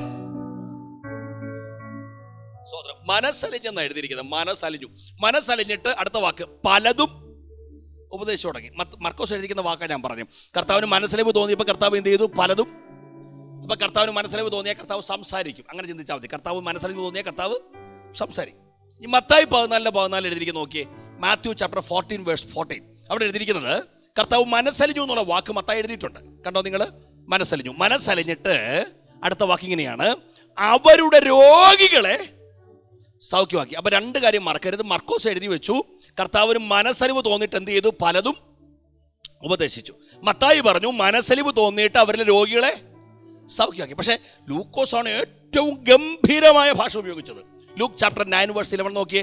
ലൂക്കോസ് 9:11. ഈ 2 കാര്യങ്ങൾ നിങ്ങളുടെ മനസ്സിൽ വെച്ചാൽ മതി. പക്ഷേ ലൂക്കോസ് എഴുതിയിരിക്കുന്ന വാക്ക് നോക്കിയേ. അത് പുരുഷാരം അറിഞ്ഞ് അവനെ പിന്തുടർന്നു, അവൻ അവരെ മനസ്സലിഞ്ഞു എന്നുള്ള വാക്കല്ല അവിടെ എഴുതിയിരിക്കുന്നത്. പിന്നെ എന്നാ? കൈക്കൊണ്ടു എന്നുള്ള വാക്കാ. കൈക്കൊണ്ടു എന്നുള്ള വാക്കിന് ഞാൻ ഒരു മീനിങ് ഞാൻ പറയാം, നിങ്ങൾക്കൊക്കെ മനസ്സിലാവും. അഡ്മിഷൻ കൊടുത്തെന്നാ. അതിൻ്റെ അർത്ഥം എന്നാണെന്നറിയോ? എല്ലാവരും തള്ളിയെടുത്തും കർത്താവ് അവരെ ഏറ്റെടുത്തു. നിങ്ങൾക്ക് മനസ്സിലാക്കാൻ വേണ്ടി ഉദാഹരണം ഞാൻ പറയാം. ഇപ്പം UK സാഹചര്യം നിങ്ങൾ നോക്കണ്ട, നമ്മളെല്ലാം മലയാളികളാണല്ലോ. ഒരു 30-40 വർഷം മുമ്പ് നമ്മുടെ വീട്ടിൽ പെട്ടെന്നൊരു രോഗം ഉണ്ടായി. ഒരു രോഗിക്ക് വളരെ സീരിയസ് ആയി. നമ്മൾ പെട്ടെന്ന് കൊണ്ടുവന്ന് അടുത്തുള്ള ഹോസ്പിറ്റലിലോട്ടാണ്. ഇനി അവിടുത്തെ ഹോസ്പിറ്റലിൽ തട്ടി, താലൂക്ക് ഹോസ്പിറ്റലിൽ പോയി അവരും തട്ടി, ജില്ലാ ഹോസ്പിറ്റലിൽ പോയി അവരും പറഞ്ഞു രക്ഷയില്ലെന്ന് പറയുമ്പോഴും നമ്മുടെ അവസാന പ്രതീക്ഷ എവിടെ ആയിരുന്നു? പറഞ്ഞേ, മെഡിക്കൽ കോളേജ്. അപ്പം നമ്മുടെ ചിന്ത എന്താ? ഏറ്റവും ബെസ്റ്റ് ഡോക്ടർ ഇരിക്കുന്ന എവിടാ? Medical college. മെഡിക്കൽ കോളേജിലെ ഡോക്ടർ നോ പറയുന്നത് വരെയും നമുക്ക് പ്രതീക്ഷയായിരുന്നു അല്ലേ? ഈ കൈക്കൊണ്ടു എന്നുള്ള വാക്കിന്റെ അർത്ഥം എന്നാണെന്നറിയാം, ഏറ്റെടുത്തു എന്ന് പറഞ്ഞതിന്റെ അർത്ഥം എന്നാണെന്നറിയാം. എല്ലാവരും പറഞ്ഞു നടക്കത്തില്ലെന്ന്, പക്ഷെ കർത്താവ് മാത്രം അവരുടെ വിഷയം എടുത്താൽ മതിയായിരുന്നു, കാര്യം ശരിയായി. ഇനി നിങ്ങൾക്ക് മനസ്സിലാകാൻ വേണ്ടി ഒരു ദൂത് വ്യാഖ്യാനമില്ലാതെ പറയുകയാണ്. ഇത് ആരോടൊക്കെയുള്ള പ്രവചന ദൂത. മനുഷ്യനെല്ലാം നിങ്ങളുടെ വിഷയത്തിൽ പറയാൻ no no no no no, നടക്കത്തില്ല നടക്കത്തില്ല, സംഭവിക്കത്തില്ല, ഇനി ഒരു രക്ഷയില്ല എന്ന് പറഞ്ഞാലും നിന്നെ വിളിച്ച ദൈവം ഇതുവരെ ആ വിഷയത്തിൽ നോ പറഞ്ഞിട്ടില്ലെങ്കിൽ സ്റ്റിൽ യു ഹാവ് ഹോപ്പ്. ഒന്നുകൂടെ പറയാം. നമ്മുടെയൊക്കെ വിഷയത്തിൽ അതെന്തുവാട്ടെ, നിങ്ങളുടെ വിഷയം എന്താണെന്ന് വെച്ചാൽ നിങ്ങളങ്ങ് ഏറ്റെടുത്താൽ മതി. ആ വിഷയത്തിന്റെ മുമ്പിൽ ഇതുവരെ ലോകം പറയുന്നത് നോ നോ നോ, വൈദ്യന്മാർ പറയുന്നത് നടക്കത്തില്ല, പക്ഷെ നിന്നെ വിളിച്ച ദൈവം ഇതുവരെ ആ വിഷയത്തിൽ നോ പറഞ്ഞിട്ടില്ലെങ്കിൽ ഇപ്പോഴും പ്രതീക്ഷിക്കാം. ഇത് എനിക്കുള്ള ദൂതാന്ന് പറഞ്ഞ് ഏറ്റെടുക്കുന്നവരെ കരങ്ങളൊന്ന് ഉയർത്തിപ്പിടിച്ച് ഒന്ന് നാവ് തുറന്നൊന്ന് പ്രാർത്ഥിച്ചേ. കർത്താവേ, ആ ദൂത് ഞാൻ ഏറ്റെടുക്കുന്നു, ആ ദൂത് ഞാൻ ഏറ്റെടുക്കുന്നു. എൻ്റെ കർത്താവ് പറഞ്ഞത് സംഭവിക്കും. മനുഷ്യൻ പറഞ്ഞു നടക്കത്തില്ലെന്ന്, പക്ഷെ ഞാൻ വിശ്വസിക്കുന്നു എൻ്റെ ദൈവം അത് ചെയ്യുമെന്ന്. വിശ്വസിക്കുന്നവരെ കരമൊന്ന് ഉയർത്തി നാവ് തുറന്ന് ഒന്ന് പറഞ്ഞേ, കർത്താവേ, ഞാനത് വിശ്വസിക്കുന്നു. ലോകം നോ പറഞ്ഞാലും ദൈവം ഇതുവരെ നോ പറഞ്ഞിട്ടില്ലെങ്കിൽ ഇപ്പോഴും എനിക്ക് പ്രതീക്ഷയാ. അപ്പം കൈക്കൊണ്ടു എന്നുള്ള വാക്കഥ എന്ന് പറഞ്ഞാൽ മനസ്സറിഞ്ഞു എന്നുള്ള വാക്ക് എടുത്തം കളഞ്ഞിട്ട് അവിടെ എന്ത് എഴുതി വെച്ചു? കൈക്കൊണ്ടു. മനസ്സറിഞ്ഞു എന്നുള്ള വാക്കല്ല എഴുതിയിരിക്കുന്നത്, അവിടെ ഇല്ല, ലൂക്കോസ് എഴുതിയിട്ടുള്ളത്. അതിന് പകരം എഴുതി കൈക്കൊണ്ടു. ഇനി അടുത്തത് ദൈവരാജ്യത്തെക്കുറിച്ച് അവരോട് സംസാരിച്ചു. അപ്പം മർക്കോസ് എഴുതി വെച്ച പദം നിങ്ങൾക്ക് ഓർമ്മയുണ്ടോ? മർക്കോസ് എഴുതി വെച്ചേ, അവർ മനസ്സലിഞ്ഞിട്ട് പലതും. അപ്പം നമ്മുടെ ചിന്ത ഇതെന്താ ഉപദേശിച്ചത്? അപ്പം ഞാനും ചിന്തിച്ചോണ്ടല്ലോ, ഈ രാവിലെ മുതൽ വൈകുന്നേരം വരെ അവിടെ വന്നിരിക്കണമെങ്കിൽ അവരോട് പ്രസംഗിച്ച പ്രസംഗം എന്തുമായിരിക്കും? അല്ല, അതവിടെ നിൽക്കട്ടെ. ഈ പിടിച്ചിരുത്തണമെങ്കിൽ ഒരു കഴിവ് വേണ്ടേ? പ്രസംഗം എന്ത്? ഇപ്പം 60 പ്രസംഗമാണെങ്കിൽ വൈകിട്ട് വരെ കുത്തിയിരിക്കുക. നമ്മുടെ നാട്ടിലൊക്കെ ഈ നാടകങ്ങൾ നടക്കുന്ന സമയം എപ്പോഴാണെന്നറിയാം? ഇപ്പൊ ഞങ്ങൾ പെന്തക്കോസ്തുകാരാ പാസ്റ്ററെ, ഞങ്ങൾ കണ്ടിട്ടില്ല. ശരി ആവട്ടെ, എന്നാലും അറിയാലോ. വൈകുന്നേരമല്ല, അർദ്ധരാത്രി 12 മണിക്ക് മിക്കയിടത്തും നാടകങ്ങൾ നടക്കുന്ന എപ്പോഴാ? 12 മണിക്ക്. പക്ഷെ ഭയങ്കര ആളല്ലേ. നമ്മുടെ യോഗം അങ്ങനെ വെച്ചാലോ, രാത്രി 12. സത്യം പറഞ്ഞാൽ അതല്ലേ സൗകര്യം, എല്ലാവർക്കും ഡ്യൂട്ടി കഴിഞ്ഞ് വന്നാൽ പോലെ. അന്നേരം കാണാൻ എത്ര പേര് വരുമെന്ന്. വരില്ല. പിന്നെ അവിടെ ആള് വരുന്നതിന്റെ കാര്യം എന്താണെന്ന് ചോദിച്ചു കഴിഞ്ഞാൽ അവിടെ കാണാൻ വല്ലതും ഒക്കെ ഉണ്ട്, കേൾക്കാൻ വല്ലതും ഒക്കെ ഉണ്ട്. അപ്പം ഞാൻ ചിന്തിച്ചാൽ, ഞാൻ ഇവിടെ വന്നപ്പോൾ ഞാൻ 2-3 പ്രാവശ്യം എടുത്ത് വായിച്ചു. അതുകൊണ്ട് ഞങ്ങൾ എന്തിനു വേണ്ടി നിലകൊള്ളുന്നു. പക്ഷേ ഈ വകുപ്പ് ആള് കൂടാ ഇച്ചിരി പാടാ. ഞാൻ പറഞ്ഞെങ്കിൽ മനസ്സിലായി. ഈ വകുപ്പ് എഴുതി വെച്ചിട്ടില്ലയോ? ഞങ്ങളുടെ അവിടെയൊക്കെ ചിലയിടത്തൊക്കെ ഭയങ്കര ആളാണ്, ഭയങ്കര ആൾക്കൂട്ടം. അപ്പം നമ്മുടെ അവിടെ, ഞാൻ പേരൊന്നും പറയുന്നില്ല, പിന്നെ തൊട്ടുപുറത്ത് ചായ അടിക്കാൻ സോഡ നാരങ്ങ, ഇത് അടിക്കാൻ വേണ്ടി ചേട്ടൻ ഇരിക്കുക, ഒരു നായർ ചേട്ടനാ ഇരിക്കുക. അപ്പം ഞങ്ങളുടെ യാത്ര പോയപ്പോൾ അവിടെ നിൽക്കുമ്പോൾ ഇയാളിങ്ങനെ വരുന്നു പോകുന്നു. അപ്പോൾ ഉടനെ ഈ നാരേട്ടനോട് അവിടെ വണ്ടിക്കകത്ത് വന്നവർ, ബസ്സിനകത്ത് വന്നവർ അവിടെ നിർത്തിയിട്ട് ചായ കുടിച്ചോണ്ടിരിക്കും. ചോദിച്ചു, ഇവിടെ എന്തുവാ ഇത്? എന്തോ പ്രാർത്ഥനാ പരിപാടിയാണല്ലോ. ഉടനെ പുള്ളി പറയുന്ന, ഈ നാരങ്ങ വെള്ളം അടിക്കുന്ന പുള്ളി പറയാ, ചേട്ടൻ പറയാണ്, ഒരുത്തരും സമാധാനമില്ലെന്നേ, വന്നങ്ങ് മറിയുക. കാര്യം മനസ്സിലായ എന്ന് പറഞ്ഞാൽ ഈ ഇഷ്ടമുള്ളത് പറഞ്ഞകത്തോട്ട് കയറ്റുക എന്ന് പറഞ്ഞാൽ അവരവർക്ക് നാടകത്തിന്റെ മറ്റൊരു പകർപ്പ്, ആൾക്കാരെ പിടിച്ചിരുത്താനുള്ള പരിപാടി. പക്ഷേ കർത്താവ്, ഞാൻ ചോദിച്ചോട്ടെ, ഇതാണെങ്കിൽ ഈ പറയുന്ന പോലെ വലിയ ആള് കയറുവോ? അത് നിങ്ങളങ്ങ് പറ. പാർശ്വ പടങ്ങത്തൊന്നുമില്ല, ഞാൻ വേറെ കാര്യം പറയണ. കയറുവോ? ആരും വരുത്തില്ലെന്നല്ല, അവിടെ നിൽക്കട്ടെ. എന്നാലും അപ്പം ഞാൻ ചിന്തിച്ചു, കർത്താവ് എന്നെ, അപ്പം നമുക്കൊരു കർത്താവ് എനിക്ക് നൽകിയൊരു മെസ്സേജ് ഞാൻ പറയാം. അപ്പം ഈ കർത്താവിൻ്റെ പ്രസംഗം കേൾക്കാൻ രാവിലെ മുതൽ വൈകുന്നേരം വരെ വേറെ ഭാഗത്ത് 3 ദിവസമൊക്കെ വന്നിരിക്കണമെങ്കിൽ ഇവരെ പിടിച്ചെടുത്തിയ മെസ്സേജ് എന്നാന്ന് ഞാൻ ചിന്തിക്കായിരുന്നു. അപ്പം എൻ്റെ മനസ്സിൽ വന്നൊരു കാര്യം, ഈ കക്ഷികൾ കാണിക്കുന്ന പോലെ കാണാൻ കൺകെട്ട് വിദ്യയും, വാ കിട്ടും, ബൈക്കേ വാ, കാറേ വിടാം, കാറേ വാ, ഹെലികോപ്റ്റർ പറപ്പിക്കാം, എല്ലാം കിട്ടും.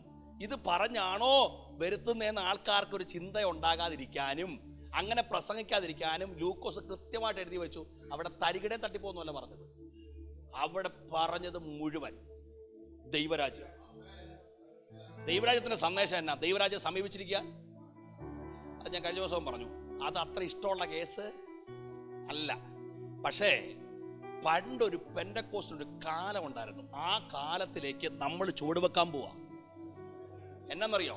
അന്ന് വന്നിരിക്കുമ്പോൾ ഓരോരുത്തരെയും വ്യക്തിപരമായിട്ട് വിവേചിക്കുവാൻ, തെറ്റിനെ തെറ്റെന്ന് പറയുവാൻ, അശുദ്ധിയെ അശുദ്ധി എന്ന് പറയുവാൻ, പാപത്തെ പാപമെന്ന് പറയുവാൻ. ഇത് പറയുമ്പോൾ ജനം പാപബോധത്തോടെ നിലവിളിക്കുമായിരുന്നു. അവൻ പിന്നെ ആ സ്ഥലം വിട്ട് പോവോ? നിങ്ങൾ പറവോ? ഓരോരുത്തരെയും അങ്ങോട്ട് വിവേചിക്കാൻ തുടങ്ങിയാൽ പോകാൻ പറ്റുമോ? പാപത്തെ പാപമെന്ന്, അശുദ്ധിയെ അശുദ്ധിയെന്ന്, തെറ്റിനെ തെറ്റെന്ന് പറയുന്ന ഒരു കാലം ഉണ്ടായിരുന്നു. അങ്ങനെ മാനസാന്തരപ്പെട്ട് ജനം ഇരുന്നപ്പോ സമയം പോയത് അറിഞ്ഞില്ല. നമുക്ക് തട്ടിപ്പും തരികിടയും മേടിച്ച് ഇവിടെ ആളിനെ കൂട്ടണ്ട. പക്ഷേ നമുക്ക് മാനസാന്തരം വിളിച്ചു പറഞ്ഞ് ജനം പാപബോധത്തോടെ ഓടി വരുന്നൊരു നല്ല കാലം ദൈവസഭയ്ക്ക് ദൈവം തരുമെന്ന് ഹൃദയത്തിനകത്ത് വിശ്വാസമുള്ളവർക്കായി ദൈവത്തിന് സ്തോത്രം.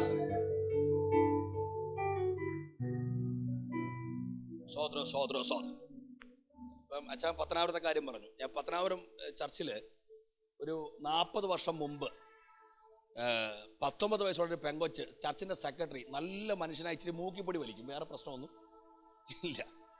പുള്ളി മൂക്കിപ്പൊടി വലിച്ചോട്ട് പുറകെ കയറിയിരിക്കും. ആർക്കും അറിയത്തില്ല, അറിയാവുന്നവരങ്ങ് അമക്കുകയും ചെയ്യും. കാര്യം പുള്ളിക്ക് ഇച്ചിരി കാശുണ്ട്. പക്ഷെ 19 വയസ്സുള്ള ഒരു പെങ്കൊച്ച് ചാടി എഴുന്നേറ്റിട്ട് പുള്ളിയുടെ മുഖത്ത് നോക്കി പറഞ്ഞ സ്വർഗം നിങ്ങളെ കീറും. അങ്ങനൊരു കാലം പെന്തക്കോസ്ത് ദൈവസഭകൾക്കുണ്ടായിരുന്നു. അപ്പൊ നമ്മൾ അങ്ങനൊരു കാലത്തേക്ക് തിരിച്ചു വരണം.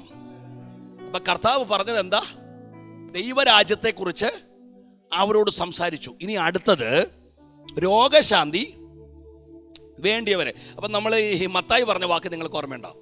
മത്തായി പറഞ്ഞു കർത്താവ് മനസ്സലിഞ്ഞ അവരിലെ രോഗികളെ.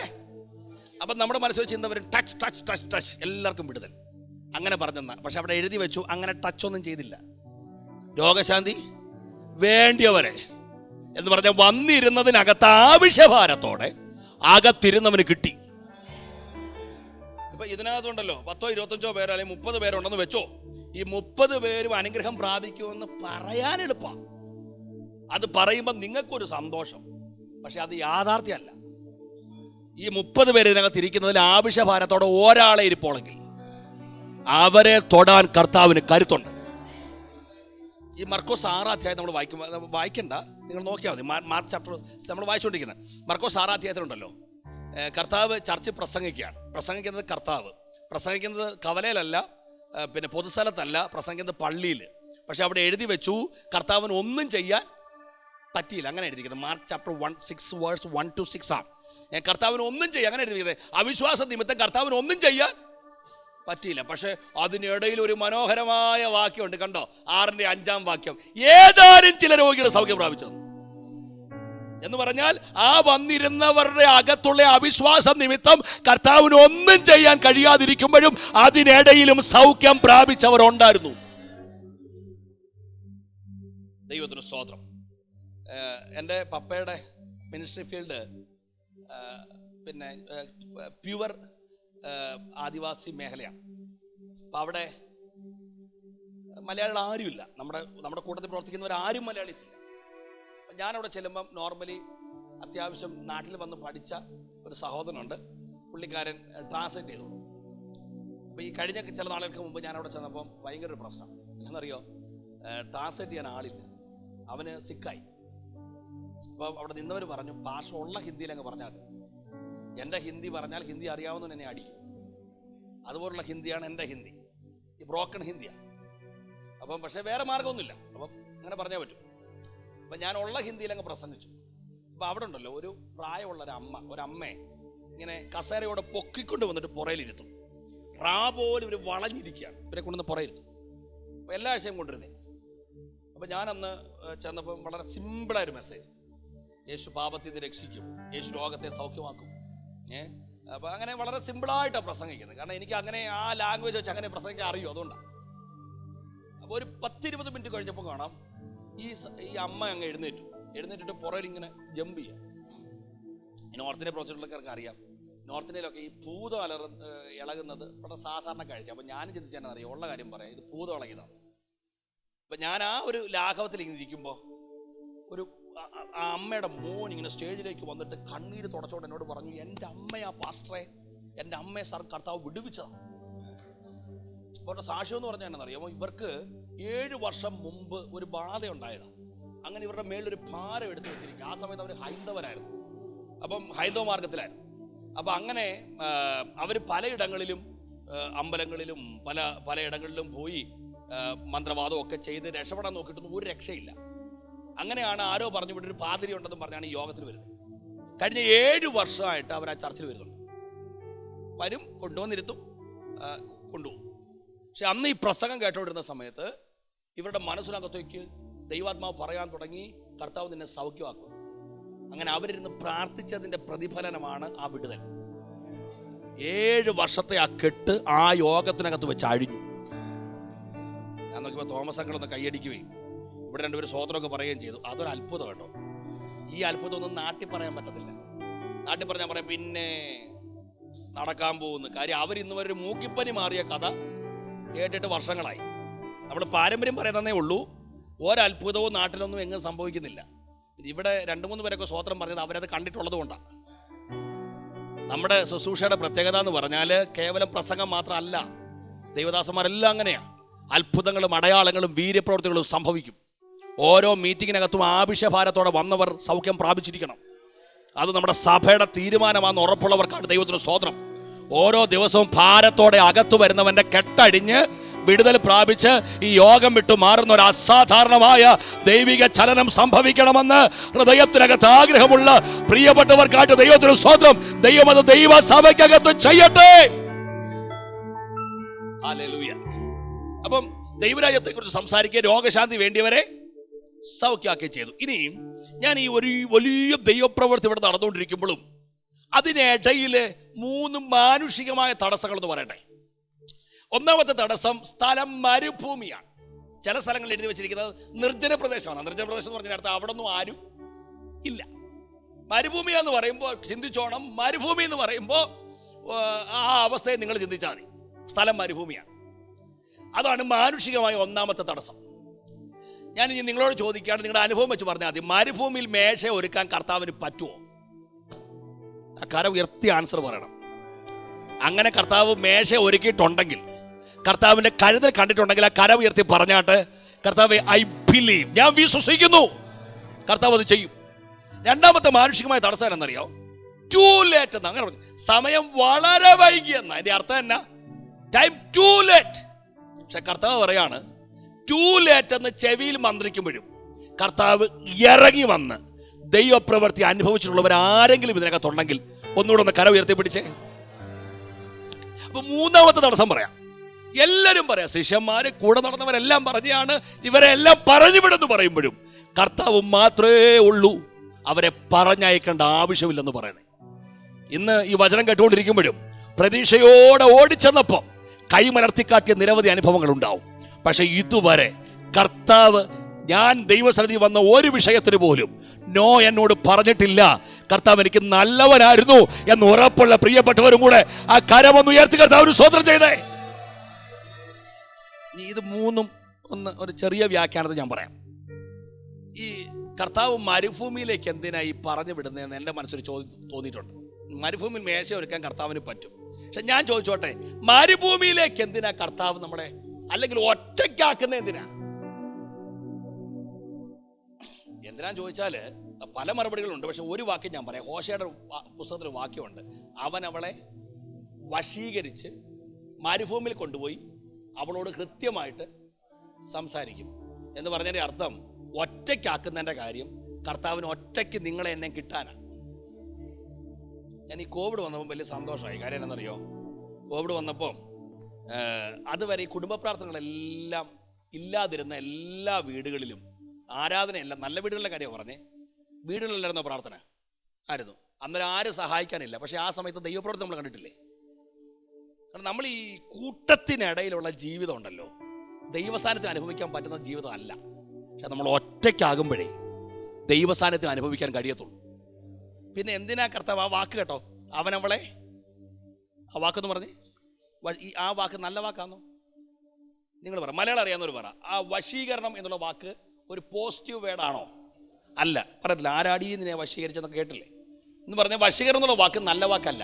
പക്ഷേ കർത്താവ് പറഞ്ഞു, ഞാൻ നിന്നെ മരുഭൂമി കൊണ്ടുപോയത് നിന്റെ ഇഷ്ടപ്രകാരമല്ല. കാരണം നമ്മൾ ആരും മനഃപൂർവ്വമായിട്ട് മരുഭൂമിയിലോട്ട് പോകത്തില്ല. പോകാതിരിക്കുമ്പോൾ കർത്താവ് എടുത്തൊരു വേയാണ് എന്ത്? വശീകരണം. കാരണം അവിടെ ചെന്നാലേ കർത്താവിന് ഹൃദയം തുറന്ന് സംസാരിക്കാൻ പറ്റൂ. ഈ വശീകരണ വാക്ക് മനസ്സിലാക്കാൻ വേണ്ടി ഞാൻ ഒന്ന് പറയാം. അപ്പം നമുക്കെല്ലാം കുഞ്ഞുങ്ങളുണ്ട്. നമ്മുടെ കുഞ്ഞുങ്ങളെ നമ്മൾ വളർത്തുന്നത് എങ്ങനെയും ജീവിക്കട്ടെ എന്ന് വിചാരിച്ചല്ല, നമ്മുടെ സ്വപ്നത്തിനനുസരിച്ച് നമ്മുടെ കുഞ്ഞുങ്ങൾ പോകണമെന്ന് വിചാരിച്ച. അപ്പം അതിനുവേണ്ടി നമ്മൾ എന്തും കൊടുക്കും. വസ്ത്രം വേണ്ടപ്പോൾ വസ്ത്രം, ആഹാരം വേണ്ടപ്പോൾ ആഹാരം, എല്ലാം കൊടുക്കും. കൊടുക്കുന്നത് എന്തിനാ? വല്ല വിധേനയും നമ്മൾ ആഗ്രഹിക്കുന്ന രീതിയിൽ നമ്മുടെ കുഞ്ഞുങ്ങൾ വരണം, അല്ലേ? അങ്ങനല്ലേ? ആണ്.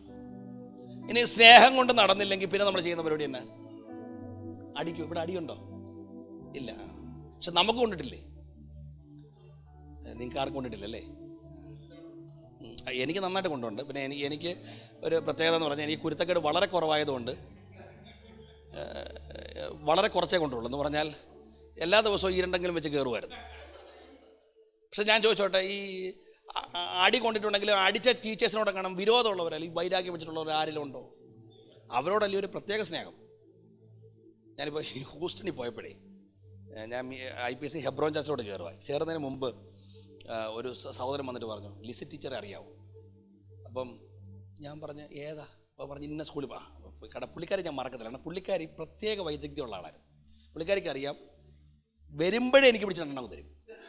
അപ്പം പിന്നെ അനങ്ങാതങ്ങ് ഇരുന്നോളും, അല്ലെങ്കിൽ നിർത്തിക്കഴിഞ്ഞാൽ പ്രശ്നമാണ്. പിന്നെ ഇടയ്ക്കിടയ്ക്ക് അടിക്കാൻ വയ്യാത്തതുകൊണ്ട് അവർക്ക് ഇനി വരാൻ പറയും, അത് രണ്ടെണ്ണം പൊട്ടിച്ചിടങ്ങിരുന്നു. അപ്പം പിന്നെ അത്യാവശ്യം അതിൻ്റെ ഒരു എഫക്റ്റ് കഴിയാനൊരു 40 മിനിറ്റ് എടുക്കും. ആ സമയം കൊണ്ട് ക്ലാസ്സും കഴിയും. അപ്പോൾ അങ്ങനെ ബുദ്ധിയുള്ള ഒരു ടീച്ചറാണ് ഈ ലിസി ടീച്ചർ. അപ്പോൾ ഞാൻ പറഞ്ഞു ഉറപ്പായിട്ട്, ഞാൻ പറഞ്ഞു അറിയാം. ഇവരോട് പറഞ്ഞു സ്റ്റുഡൻറ്റിൻ്റെ പ്രസംഗം കേൾക്കാൻ മുമ്പിൽ ഇരിപ്പുണ്ടെന്ന് പറഞ്ഞു. പക്ഷെ എന്നാലും ടീച്ചറെ കണ്ടപ്പോൾ എൻ്റെ കണ്ണെന്ന് പറഞ്ഞു. എൻ്റെ കാര്യം നമുക്കറിയാം, തല്ലിയതൊന്നും കൊല്ലാനല്ല, എങ്ങനെയും നന്നാവാനാണ്. ഈ സ്നേഹിച്ചിട്ട് നടന്നില്ല, തല്ലിയിട്ട് നടന്നില്ലെങ്കിൽ പിന്നെ നിങ്ങൾ എന്തോ ചെയ്യും? നിങ്ങൾ പറ അമ്മമാരൊക്കെ പറ. സ്നേഹിച്ചിട്ട് നടക്കുന്നില്ല, തല്ലിയിട്ട് നടക്കുന്നില്ല, പിന്നെ എന്തോ ചെയ്യും? ഞാൻ പലയിടത്തും കേട്ടേക്കുന്ന കമൻറ്റ് ഇതാണ്, പോകുന്ന വഴി പോട്ടെന്ന് പറയും. അല്ല എന്തോ ചെയ്യാൻ പറ്റും? അടിക്കാൻ നിൽക്കുമ്പോൾ അങ്ങ് നിൽക്കുക, എന്നാൽ അടി. അവനെന്തോ ചെയ്യും? മനസ്സിലായോ പറഞ്ഞു? അടിക്കാൻ നിൽക്കുമ്പോൾ എന്നാൽ അടി കാണട്ടെ. അങ്ങനെ പിന്നെ അവനെ അടിച്ചിട്ട് വല്ല കാര്യമുണ്ടോ? ഒന്നുമില്ല. ഈ ഇസ്രായേലിൻ്റെ ജീവിതത്തിലൊക്കെ അതാ സംഭവിച്ചത്. യെശയ്യാവ് എഴുതി വെച്ചവും പറഞ്ഞു, ഇനി നിങ്ങളെ അടിച്ചിട്ട് നിങ്ങൾ അധികം പിന്മാറത്തേ ഉള്ളൂ. പക്ഷേ ഇരമ്യാവിൻ്റെ കാലഘട്ടമായപ്പോഴത്തേക്ക് കുറച്ചും കൂടെ രൂക്ഷമായി. ഇരമ്യാവ് പറയും ഇപ്പോൾ അടിച്ചിട്ടും വേദനിക്കുന്നില്ലെന്ന്. ഇപ്പോൾ അടിച്ചിട്ടും വേദനിക്കുന്നില്ല. ഇപ്പം നമ്മുടെ വല്യമ്മച്ചി, നിങ്ങളൊക്കെ നേഴ്സിംഗ് ഹോമിലൊക്കെ വർക്ക് ചെയ്യുന്നവരല്ലേ, വല്ല അനക്കമുണ്ടോന്ന് അറിയുന്നത് എങ്ങനെ? കാലയിലൊന്ന് നുള്ളി നോക്കും, അല്ലെങ്കിൽ ഒന്ന് തട്ടി നോക്കും. പക്ഷെ നുള്ളിയിട്ടും അടിച്ചിട്ടും മുടസൂചി വെച്ച് കുത്തി കയറ്റിയിട്ടും ഒരനക്കവും ഇല്ലെങ്കിൽ അമ്മച്ചിക്കൊരു കുഴപ്പമില്ല ഉണ്ടാവും എന്ന് പറയുമോ? അത് ഡേഞ്ചറാണ്. അപ്പം ഈ കർത്താവ് ശിക്ഷിക്കുന്നതും കർത്താവ് സ്നേഹിക്കുന്നതും കർത്താവിൻ്റെ വഴി വരാനാണ്. അപ്പം ഇത് രണ്ടും ഇല്ലെങ്കിൽ നമ്മൾ എന്ത് ചെയ്യും? പോകുന്ന വഴി പോട്ടെന്ന് വെക്കും. പക്ഷെ കർത്താവ് അങ്ങനെ വിചാരിച്ചില്ല. കർത്താവ് മൂന്നാമതൊരു വേ കയ്യിലെടുത്തു. അതിൻ്റെ പേരാണ് വശീകരണം എന്ന് പറഞ്ഞാൽ, ബിജു പാഷക്ക് ഒരു കാര്യം എന്നെ കൊണ്ട് ചെയ്യിക്കണമെന്ന് ആഗ്രഹമുണ്ട്. പക്ഷേ എന്തെല്ലാം ചെയ്തിട്ട് ഞാൻ ശരിയാകുന്നില്ലെങ്കിൽ എൻ്റെ ബുദ്ധി അബലമാക്കിയിട്ട് എൻ്റെ ഹൃദയം പിടിച്ചിട്ട് അദ്ദേഹത്തിൻ്റെ വഴിക്കനുസരിച്ച് കൊണ്ടുപോകുന്നതിന് പറയുന്ന പേരാണ് വശീകരണം. എൻ്റെ പ്രിയപ്പെട്ടവരെ, എൻ്റെ അനുഭവം ഞാൻ പറയുന്നേ. ഞാനിവിടെ വന്നിരിക്കുന്നതേ കർത്താവ് എന്നെ സ്നേഹിച്ച് കൊണ്ടുവന്നിരുത്തിയതല്ല. സ്നേഹമാവോളം തന്നിട്ടും ആ സ്നേഹത്തെ എനിക്ക് തിരിച്ചറിയാൻ പറ്റിയില്ല. എന്നെ ശിക്ഷിച്ചിട്ടും അത് തിരിച്ചറിയാൻ പറ്റിയില്ല. പക്ഷെ എന്നിട്ടും കൈവിടാതെ വശീകരിച്ച് കൊണ്ടുവന്ന് ഇവിടെ ഇരുത്തിയത് ദൈവത്തിൻ്റെ സ്നേഹമാണ്. ഇന്ന് ഈ വചനം കേൾക്കുന്ന സമയത്തും നിങ്ങളോട് പറയാണ്, പലരും ആഗ്രഹിച്ചല്ല യോഗത്തിന് വന്നിരിക്കുന്നത്. പക്ഷെ കർത്താവ് വശീകരിച്ച് കൊണ്ടുവന്ന് ഈ യോഗത്തിന് കൊണ്ടുവന്ന് ഇരുത്തിയിരിക്കുകയാണ്. ആ ദൈവസ്നേഹം തിരിച്ചറിഞ്ഞ പ്രിയപ്പെട്ടവര് ഇതിനകത്തുണ്ടെങ്കിൽ അവർക്കായിട്ട് ദൈവത്തിന് സ്തോത്രം. ആ ഒരു നിയോഗമുള്ള ചിലരൊക്കെ ഇതിനകത്തുള്ളത് കൊണ്ടാണ് എൻ്റെ അനുഭവം ഞാൻ പറയുന്നത്. ഞാൻ ജനിച്ച് വളർന്ന പപ്പയുടെ ഈ സാഹചര്യങ്ങൾ കൊണ്ടും ഞങ്ങളുടെ സാമ്പത്തികമായ ബുദ്ധിമുട്ട് കൊണ്ടും ഞാനുണ്ടല്ലോ എല്ലാത്തിൽ നിന്നും മാറി നിന്ന ഒരാളാണ്. മാറി നിന്ന ആൾ. എനിക്കറിയാം എൻ്റെ മേലൊരു നിയോഗം ഉണ്ടെന്ന്. പക്ഷേ ഞാൻ കർത്താവിന് പിടികൊടുക്കത്തില്ല. ഞാൻ വരില്ല, ഞാൻ കർത്താവിന് സന്നിധി വരില്ല എന്നും പറഞ്ഞ് മാറി നിന്ന ഒരാളാണ്. പെതിയെ ലോകത്തിൻ്റെ വഴിയിലേക്ക് ഞാൻ പോയി. ആ സമയത്ത് ലോകപ്രകാരമായ സന്തോഷവും രാഷ്ട്രീയ പാർട്ടിയുടെ ആവേശവും അങ്ങനെ പോയി ജീവിച്ചൊരു കാലഘട്ടം എനിക്കുണ്ടായിരുന്നു. ഞാൻ ചിന്തിക്കായിരുന്നു ലോകത്തിലെ ഏതപ്പന എന്തെങ്കിലും കൈവിടും. പക്ഷേ എൻ്റെ സ്വർഗീയ പിതാവ് എന്നെ കൈവിട്ടില്ല. ഒരു ICPF ക്യാമ്പ് നടക്കാണ്. ആ ക്യാമ്പ് നടക്കുമ്പോൾ എൻ്റെ സഹോദരങ്ങൾ എന്നെ വിളിച്ചുകൊണ്ട് വന്നത് എന്നറിയാം, സമയം പോക്കാൻ എന്നോട് പറഞ്ഞടാ നല്ല രസമാടാ വാടാ എന്ന് പറഞ്ഞ് വേറെ ലക്ഷ്യത്തിനൊക്കെയാണ് കൊണ്ടുപോയത്. അപ്പം ഞാൻ അങ്ങോട്ട് ചെന്നപ്പോഴത്തേന് എനിക്കൊരു ICPFകാർ ഒരു ഫയൽ തരും. ആ ഫയലും കൊണ്ട് ഞാൻ പുറകെ വന്നിരിക്കുകയാണ്. അന്ന് ഞാൻ പ്രസംഗിക്കുന്നത് D. ജോഷുവ സാറാണ് ICPFൻ്റെ. അപ്പോൾ ഞാൻ ഏറ്റവും പുറയിൽ വന്നിരിക്കുമ്പോഴും എനിക്ക് സാറിൻ്റെ പ്രസംഗമൊക്കെ വളരെ ബോറായിട്ടാണ് തോന്നി. വളരെ ബോറായിട്ട് എനിക്ക് അവിടെ ഇരിക്കാൻ പോലും തോന്നിയില്ല. പക്ഷേ ഇറങ്ങിപ്പോകാൻ പറ്റത്തില്ല, ഇതുപോലെ വലിയ ഹോളാണ്. അപ്പോൾ ഞാനിപ്പോൾ പുറയിലിരുന്നിട്ട് ഈ സമയം പോക്കാൻ വേണ്ടി ഫയലിൻ്റെ ബാക്കിൽ ഒരു ബൈബിൾ കോളേജിൻ്റെ പരസ്യമുണ്ട്. ആ പരസ്യത്തിൽ ഞാൻ നോക്കുമ്പോൾ ഡയറക്ടർക്ക് മീശയില്ല. അപ്പം ഞാനിരുന്ന് ഇങ്ങനെ മീശ വരയ്ക്കുകയാണ്, എന്തിനാ ഈ സമയം കളയാനാ. പക്ഷെ അതിനിടയിലുണ്ടല്ലോ ഈ സാറ് പറഞ്ഞ ദൂത്, ഒരു വാചകം. ഞാനിന്ന് കഴിഞ്ഞ ദിവസം ഞാൻ ചർച്ചിലെ പാസ്റ്റർ പറഞ്ഞൊരു വാക്ക് അന്നേരം ഞാനിങ്ങനെ കണക്ട് ചെയ്യായിരുന്നു. ആ പാസ്റ്റർ അന്നേരം പറഞ്ഞു, ഒരു മീറ്റിങ്ങിനകത്ത് ഒരു വേർഡ് മതി തൊടാൻ, ഒരു വേർഡ്. അന്ന് എനിക്ക് എല്ലാം ബോറായിട്ട് തോന്നിയപ്പോഴും സാറ് പറഞ്ഞു ഒരു വാചകം എൻ്റെ അകത്ത് കയറി, മോനെ ഒരു യൂതയ്ക്ക് ദൈവത്തെ വേണ്ടെങ്കിൽ മറ്റൊരു യൂതയുടെ കയ്യിൽ തൂലിക കൊടുത്ത് എഴുതിപ്പിക്കാൻ കഴിവുള്ളവനാ ദൈവം. ഒരു ശൗല് കർത്താവിനെ വേണ്ടെങ്കിൽ അതിലും കരുത്തനായ ഒരു ശൗലിനെ എഴുന്നേൽപ്പിച്ചിട്ട് ഇത് പ്രസംഗിപ്പിക്കാൻ കഴിവുള്ളവനാ ദൈവം. ഒരു ഷീമോൻ കർത്താവിനെ തള്ളിപ്പറഞ്ഞാൽ ആർക്കും വേണ്ടാത്തൊരു ഷീമോനെ വയലിൽ നിന്ന് വിളിച്ചിറക്കിക്കൊണ്ട് വന്ന് ക്രൂശ് ചുമപ്പിക്കുന്നവനാ ദൈവം. പക്ഷെ നഷ്ടമാക്കുന്നത് നിനക്കായിരിക്കും കുഞ്ഞേ, നിന്നെ യേശുവിന് വേണം. അതായിരുന്നു എൻ്റെ മേലുള്ള വശീകരണം. അപ്പൊ എനിക്ക് തോന്നി എന്നറിയോ, പൊട്ടിക്കരയാനാ. പക്ഷെ ഞാൻ പിടിച്ചിരുന്ന് നോക്കി, കാര്യം എൻ്റെ കൂടെ കുറേ കക്ഷികൾ വന്നിട്ടുണ്ട്. ഞാനെങ്ങാണ് ഇരുന്ന് കരഞ്ഞാൻ പിന്നെ എൻ്റെ കാര്യം പോയി. അതുകൊണ്ട് ഞാൻ പിടിച്ചിരുന്നു. 1, 2, 3, 4, 5 മിനിറ്റ് പരമാവധി പിടിച്ചിരുന്നു. ഞാൻ കര ഉയർത്തിയിട്ട് എഴുന്നേറ്റ് നിന്നിട്ട് പൊട്ടിക്കരഞ്ഞിട്ട് പറഞ്ഞു, ഇനി ഞാൻ ജീവിക്കുന്നെങ്കിൽ എൻ്റെ യേശുവിന് വേണ്ടി ജീവിക്കും. അന്നാണ് എൻ്റെ ജീവിതം മാറി മറിഞ്ഞത്. എൻ്റെ പ്രിയപ്പെട്ടവരെ, ഇന്നും കർത്താവ് സ്നേഹത്തിൽ പിടിച്ചിട്ടും തല്ലി പിടിക്കാൻ നോക്കിയിട്ടും കൈ കൊടുക്കാത്ത പലരെയും വശീകരിച്ചു കൊണ്ടുവന്ന് ഇവിടെ ഇരുത്തിയത് കർത്താവിന് മഹാലക്ഷ്യം നമ്മുടെ മേൽ ഉള്ളത് കൊണ്ടാണെങ്കിൽ, ഇന്ന് പകലും ആ യേശുവിനോടുള്ള തിരിച്ചുള്ള സ്നേഹം പ്രദർശിപ്പിച്ചുകൊണ്ട് ആ കരമുയർത്തി അപ്പാ നന്ദി നന്ദി എന്ന് പറയാൻ കൃപ ലഭിച്ച ദൈവമക്കൾ ഇതിനകത്തുണ്ടെങ്കിൽ അവർക്കായിട്ട് ദൈവത്തിന് സ്തോത്രം. അപ്പം മരുഭൂമി ഒന്നാമത്തെ പ്രശ്നത, സ്ഥലം മരുഭൂമിയാണ്. ഇനി 2, ടൈം ടു ലേറ്റ്. ഞാൻ നേരത്തെ പറഞ്ഞല്ലോ, നമ്മുടെ ചെവിയിൽ ഇങ്ങനെ കേട്ടുണ്ടോ, സമയം താമസിച്ചു, ഇനി നടക്കത്തില്ല. പക്ഷെ നമ്മളെ ദൈവം ആരാന്ന് കേൾക്കുമ്പോൾ നമ്മുടെ സകല നിരാശയും പോവും. 4 ദിവസമായി നാറ്റം വെച്ച ലാസറിന്റെ കല്ലറയ്ക്ക് നിന്നുകൊണ്ട് വിശ്വസിച്ച ദൈവത്തിന്റെ മഹത്വം കാണുമെന്ന് പറഞ്ഞ അപ്പനാ നമ്മുടെ ദൈവം. മനസ്സിലായോ? ഒന്നുകൂടെ പറയാം, വിശ്വസിച്ച ദൈവത്തിന്റെ മഹത്വം കാണുമെന്ന് 4 ദിവസമായി നാറ്റം വെച്ച ലാസറിന്റെ കല്ലറയ്ക്ക് നിന്നുകൊണ്ട് പറഞ്ഞ ദൈവമാണ് നമ്മുടെ ദൈവമെങ്കിൽ കർത്താവിന് ടു ലേറ്റും ഇല്ല, ടു ഇയർലി ഇല്ല, കർത്താവിന് റൈറ്റ് ടൈമാ. നമ്മൾ പലപ്പോഴും എടുത്തിയാട്ടാ. കർത്താവിൻ്റെ സമയമുണ്ട്. ഇപ്പം ലാസർ മരിച്ചപ്പോൾ തന്നെ ദീനമായി കിടന്നപ്പോൾ വന്നില്ല, മരിച്ചപ്പോൾ വന്നില്ല, 1-ാം ദിവസം വന്നില്ല, 2-ാം ദിവസം വന്നില്ല, 3-ാം ദിവസം വന്നില്ല, 4-ാം ദിവസമാണ് യേശു വന്നേ. അതിൻ്റെ അർത്ഥം എന്നാണെന്നറിയോ? ഈ ലേറ്റാക്കുന്നതിന് പിന്നിലൊരു ലക്ഷ്യമുണ്ട്. ചില മറുപടികൾ പെട്ടെന്ന്, അങ്ങനെ കിട്ടിയിട്ടില്ലേ? കിട്ടിയിട്ടില്ലേ? ചില മറുപടികൾ പെട്ടെന്ന്. ആൾക്കാർ വിട്ടിപ്പോട്ടെ. എനിക്ക് ഒരു പ്രശ്നമുണ്ട്. എനിക്ക് ഈ വായിക്കാത്ത ഇത് വന്നാണ്ടല്ലോ, അൾസർ വന്നു കഴിഞ്ഞാൽ 1, 2 ഒന്നുമല്ല, 10, 14 ഒക്കെ വരും, ഒരുമിച്ച് അങ്ങ് കയറും. പിന്നെ ഞങ്ങളെ സംബന്ധിച്ചിടത്തോളം ഞങ്ങൾക്ക് ഈ സാധനം ഇല്ലെങ്കിലേ പിന്നെ ഞങ്ങളെ ആർക്കും വേണ്ട. ഈ വ്യക്തി സ്നേഹം കൊണ്ടാണോ വിളിക്കുന്നത്? ഒന്നുമല്ല. ഈ വായില്ലെങ്കിൽ പിന്നെ ഞങ്ങളെ ഒന്നിനും കൊള്ളത്തില്ല. ഇപ്പം ഞാൻ ഈ പുനലൂർ ആ സമയത്ത് ഇങ്ങനെ 10, 14 അകത്ത് എനിക്ക് വാ തുറക്കാൻ വയ്യ. അപ്പം പുനലൂർ ഒരു മീറ്റിങ്ങിന് എന്നെ വിളിച്ചു. അപ്പം ഞാൻ ആ അച്ഛൻ്റെ കാല് പിടിച്ച് പറഞ്ഞു, അച്ഛൻ എന്നെ ഒന്ന് ഒഴിവാക്കി, എനിക്ക് വയ്യ, വാ തുറക്കാൻ വയ്യ. പുള്ളി പറഞ്ഞ് ഭാഷ വന്നേ പറ്റൂ. അപ്പം നിർബന്ധം പിടിച്ച് അങ്ങനെ തന്നെ. പക്ഷെ ഞാൻ എഴുന്നേറ്റ് നിന്നപ്പോഴത്തേന് ഈ സാധനം എവിടെ കൊണ്ട് പോയെന്ന് ഞാൻ കണ്ടില്ല. ഒരു സ്വോത്രം അച്ഛൻ പറഞ്ഞു, വേറെ ആരും പറഞ്ഞു. അല്ല, അതിനത്രേ സ്വോത്രം മതി. അത് ഇൻസ്റ്റൻറ്റ് വിടുതല, അതിനത്രേ സ്വോത്രമൊക്കെ മതി. പക്ഷേ സമയം താമസിക്കുന്നുണ്ടെങ്കിൽ അതിന് ഈ സ്വോത്രം ആയിരിക്കില്ല. അതിൻ്റെ മാറ്റ് ഭയങ്കരമാണ്. സ്വോത്രം ലേറ്റ് ആകുന്നുണ്ടെങ്കിൽ ഓർത്തോണം, ചെറിയ കാര്യമല്ല, മഹത്വം വലുതാ. വിശ്വസിക്കുന്നവർക്കായിട്ട് ദൈവത്തിന് സ്വോത്രം സ്വോത്രം സ്വോത്രം. 12 വർഷം എന്തിനാ ആ പാവപ്പെട്ട സഹോദരിയെ ഇട്ട് കഷ്ടപ്പെടുത്തിയേ എനിക്കറിയത്തില്ല. പക്ഷെ അവളെ ഇന്നും പ്രസംഗിക്കുന്നുണ്ട്. മനസ്സിലായോ? കർത്താവ് കുഷ്ഠരോഗിയെ ശുദ്ധമാക്കി, രോഗികളെ സൗഖ്യമാക്കി. അവരാരൊക്കെയാന്ന് നമുക്ക് അറിയത്തില്ല. പക്ഷെ 12 വർഷം രക്തസ്രാവം ഉണ്ടായിരുന്നവൾ സൗഖ്യമായിട്ടുണ്ടെങ്കിൽ ഇന്നും പ്രസംഗിക്കുന്നു. കുളക്കടവിൽ കിടന്നൊരു മനുഷ്യനുണ്ടായിരുന്നു. കുളക്കരയിൽ കിടന്നൊരു മനുഷ്യനുണ്ടായിരുന്നു. അവൻ എത്ര വർഷം കിടന്നിട്ടുണ്ട്, എന്തിനാ കിടത്തിയെന്ന് എനിക്ക് അറിയില്ല. പക്ഷെ അവനെ ഇന്നും പ്രസംഗിക്കുന്നു. 4 ദിവസമായി നാറ്റം വെച്ച ലാസറിന്റെ കല്ലറയിൽ കർത്താവ് അത്ഭുതം ചെയ്തിട്ടുണ്ടെങ്കിൽ അത് ഇന്നും പ്രസംഗിക്കുന്നു. അപ്പൊ ലേറ്റ് ആകുന്നുണ്ടെങ്കിൽ ഓർത്തോണം, മഹത്വം വലിയതാ. അത് 4 പേർ അറിഞ്ഞേ കർത്താവ് ചെയ്യൂ. ദൈവത്തിന് സ്തോത്രം.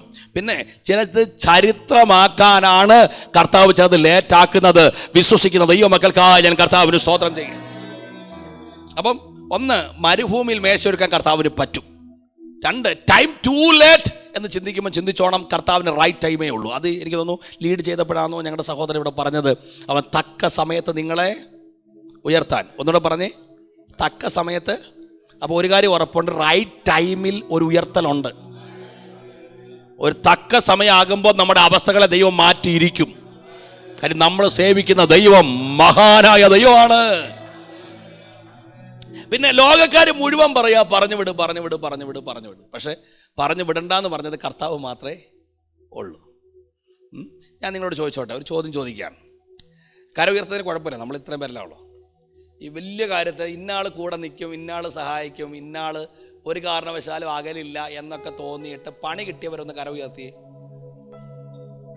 ഇവർ കര ഉയർത്തുന്നില്ല, പക്ഷെ ഇഷ്ടം പോലെ പണി കിട്ടിയവരായി ഇരിക്കുന്നത്. പിന്നെ എണ്ണാനുള്ള സമയം കൊണ്ടാന്ന് തോന്നുന്നു കര ഉയർത്താൻ പാടുന്നത്. അത്യാവശ്യം എല്ലാവർക്കും കിട്ടിയിട്ടുണ്ട് പണി, ഇല്ലയോ? വലിയ പ്രതീക്ഷയിൽ എന്നെ ഇപ്പം സഹായിക്കും. എവിടെ? ഞാൻ ഈ കുഞ്ഞുങ്ങളോട് പറയാറുണ്ട്, അവർക്ക് ലാംഗ്വേജിന് പ്രശ്നമുണ്ട്. ഞാൻ ചിന്തിക്കാറുണ്ട്, മോനെ നല്ല സ്വപ്നമൊക്കെ കണ്ടുപോകണം, പക്ഷെ ഒരു അമ്മാച്ചനെ നോക്കി സ്വപ്നം കാണരുത്. സഭയില ഇന്ന ആളെ സഹായിക്കും, ഇല്ല മോളെ, സഹായിക്കത്തില്ല. പക്ഷെ മാനുഷികമായ വഴികളെല്ലാം അടയുമ്പോൾ ബാക്കി ദൈവം നോക്കും. അപ്പം ഞങ്ങളുടെയൊക്കെ ജീവിതം അങ്ങനെയാണ്. ഞാൻ പറഞ്ഞല്ലോ, ഞങ്ങൾക്ക് ഒരു സാമ്പത്തികമായിട്ട് വളരെ ബുദ്ധിമുട്ടുള്ളൊരു ഭവനത്തിലായിരുന്നു ഞാൻ ജനിച്ച് വളർന്നതും. അപ്പം ഞാൻ ആദ്യം സെമിനാറിലൊക്കെ പോയി ഡെറാഡൂണിൽ പോയൊക്കെ പഠിച്ചു കഴിഞ്ഞിട്ട് എൻ്റെ ഫർദർ സ്റ്റഡി പഠിക്കാൻ എനിക്ക് ബാംഗ്ലൂരിൽ പോകണമെന്ന് വലിയ ആഗ്രഹമാണ്. പക്ഷേ എൻ്റെ കയ്യിൽ പൈസയില്ല. അപ്പം ഞാനിങ്ങനെ വർഷങ്ങളിങ്ങനെ പോവാണ്. 2009 കാലഘട്ടം. അപ്പം ഞങ്ങളുടെ ചർച്ചിലെ ഒരു സഹോദരൻ വന്നു, ലൈവ് വന്നോ, പുള്ളി എന്നെ പിടിക്കും. അപ്പം അദ്ദേഹം ചർച്ചിലൊരു സഹോദരൻ, അദ്ദേഹം വീട്ടിൽ വന്നിട്ട് ചോദിച്ചു, ഷിബിനെ മോനെ എന്താടാ പ്ലാന്? അപ്പം ഞാൻ പറഞ്ഞു, ഇങ്ങനെ ബൈബിൾ കോളേജിൽ പോകണമെന്ന് ആഗ്രഹമുണ്ട്. പിന്നെ എന്താ പോകാത്ത? അവർ എനിക്ക് SIBC പോകണമെന്നോ താല്പര്യം. പിന്നെ ചോദിച്ചു, എന്താ പോകാത്തതെന്ന്? ഞാൻ പറഞ്ഞു, സാമ്പത്തികമായി ചില പ്രയാസമുണ്ട്. മോനെ അതൊന്നും നോക്കണ്ട, പുള്ളിക്ക് നല്ല കാശുള്ള ആളാണ്.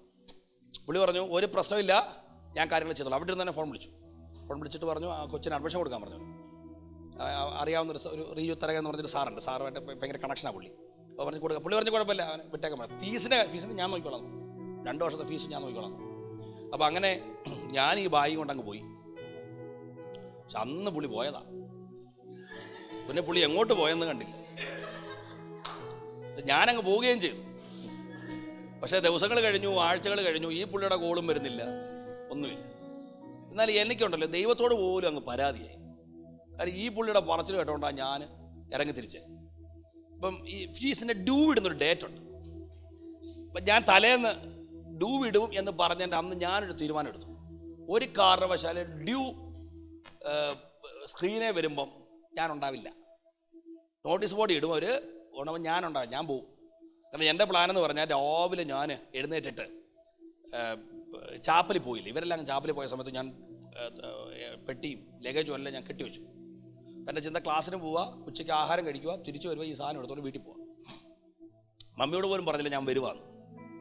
അപ്പം ഞാനങ്ങനെ ഇച്ചിരി വിഷമമൊക്കെ ഉണ്ടെങ്കിലും പോയേക്കാം എന്ന് വിചാരിച്ച്, ദൈവഹിതമല്ല എന്ന് വിചാരിച്ച് പോകാൻ വേണ്ടി തീരുമാനിച്ച് ഉച്ചയ്ക്ക് പോയി ആഹാരം കഴിച്ചിട്ട് തിരിച്ച് റൂമിൽ വന്നപ്പോൾ കാണാൻ മൊബൈൽ മമ്മിയുടെ കോള് കിടക്കുകയാണ്. അത് കുറേ കോള് കിടപ്പുണ്ട്.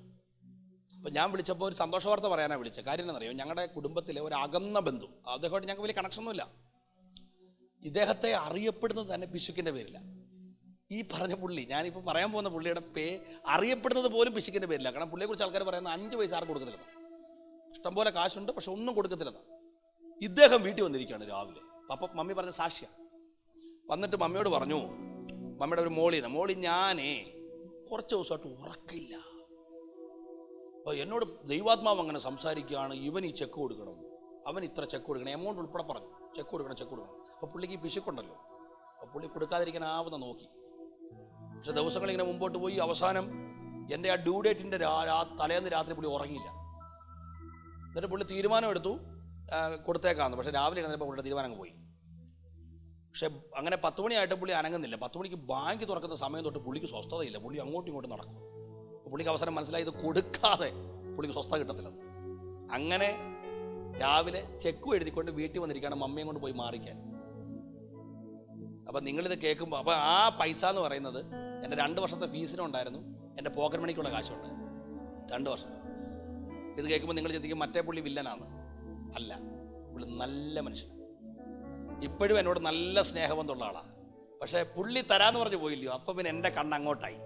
അച്ഛാ സഹായിക്കും. കർത്താവ് പറഞ്ഞു നീ കൊടുക്കരുതെന്ന് പറഞ്ഞു.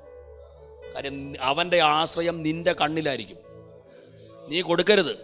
പുള്ളിയുടെ കൈ സ്വർഗം അങ്ങ് കെട്ടി, അതുകൊണ്ട് തന്നില്ലെന്നേ ഉള്ളൂ. അല്ലാതെ പല പുള്ളി കുഴപ്പമായതുകൊണ്ടല്ല. കർത്താവ് പറഞ്ഞു നീ കൊടുക്കണ്ട, പക്ഷെ അവൻ്റെ കരുതൽ എൻ്റെ കയ്യിലാണ്, അവനുള്ളത് ഞാൻ കൊടുത്തോളാം. എൻ്റെ പ്രിയപ്പെട്ടവരെ, അപ്പോൾ ആ വഴികളെല്ലാം ദൈവം അടച്ചിട്ട് കർത്താവ് ഒരു പുതുവഴി നമുക്ക് വേണ്ടി തുറന്നു. നീ വചനം കേൾക്കുന്ന സമയത്ത് എവിടെങ്കിലുമൊക്കെ വഴി അടയുന്നുണ്ടെങ്കിൽ നിരാശപ്പെടേണ്ട. അറിയപ്പെടാത്ത ചില വഴികൾ കർത്താവ് നമുക്ക് വേണ്ടി തുറക്കുന്നുണ്ടെന്ന് ഇന്ന് പകൽ വിശ്വസിക്കുന്ന ദൈവമക്കൾ ഇതിനകത്തുണ്ടെങ്കിൽ അവർക്കായിട്ട് ദൈവത്തിന് സ്തോത്രം. അതാ നമ്മൾ പറഞ്ഞു, ലോകത്തിൻ താങ്ങുകൾ നീങ്ങിപ്പോയിടുമ്പോൾ ലോകക്കാരെല്ലാരും കൈവേടിം. ലോകത്തിൻ താങ്ങുകൾ നീങ്ങിപ്പോയി ലോകക്കാരെല്ലാരും കൈവേടിഞ്ഞിടും.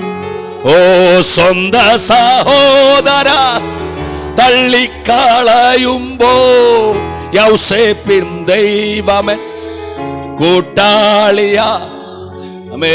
സ്വന്ത സഹോദര തള്ളിക്കളയുമ്പോൾ യൗസേപ്പിൻ. ഒരു പ്രാവശ്യം കൂടെ, ലോകത്തിൻ താങ്ങുകൾ നീങ്ങിപ്പോയി ലോകക്കാരെല്ലാരും കൈവടിഞ്ഞിടുമ്പോൾ ലോകത്തിൻ ശബരബലബലബലബലബലം യേശുവിൻ നാമത്തിൽ കൈവടിഞ്ഞിടുമ്പോൾ സ്വന്തം അമേ തള്ളിക്കളയുമ്പോ യൗസേപ്പിൻ ദൈവം. സ്വന്ത സഹോദര യൗസേപ്പിൻ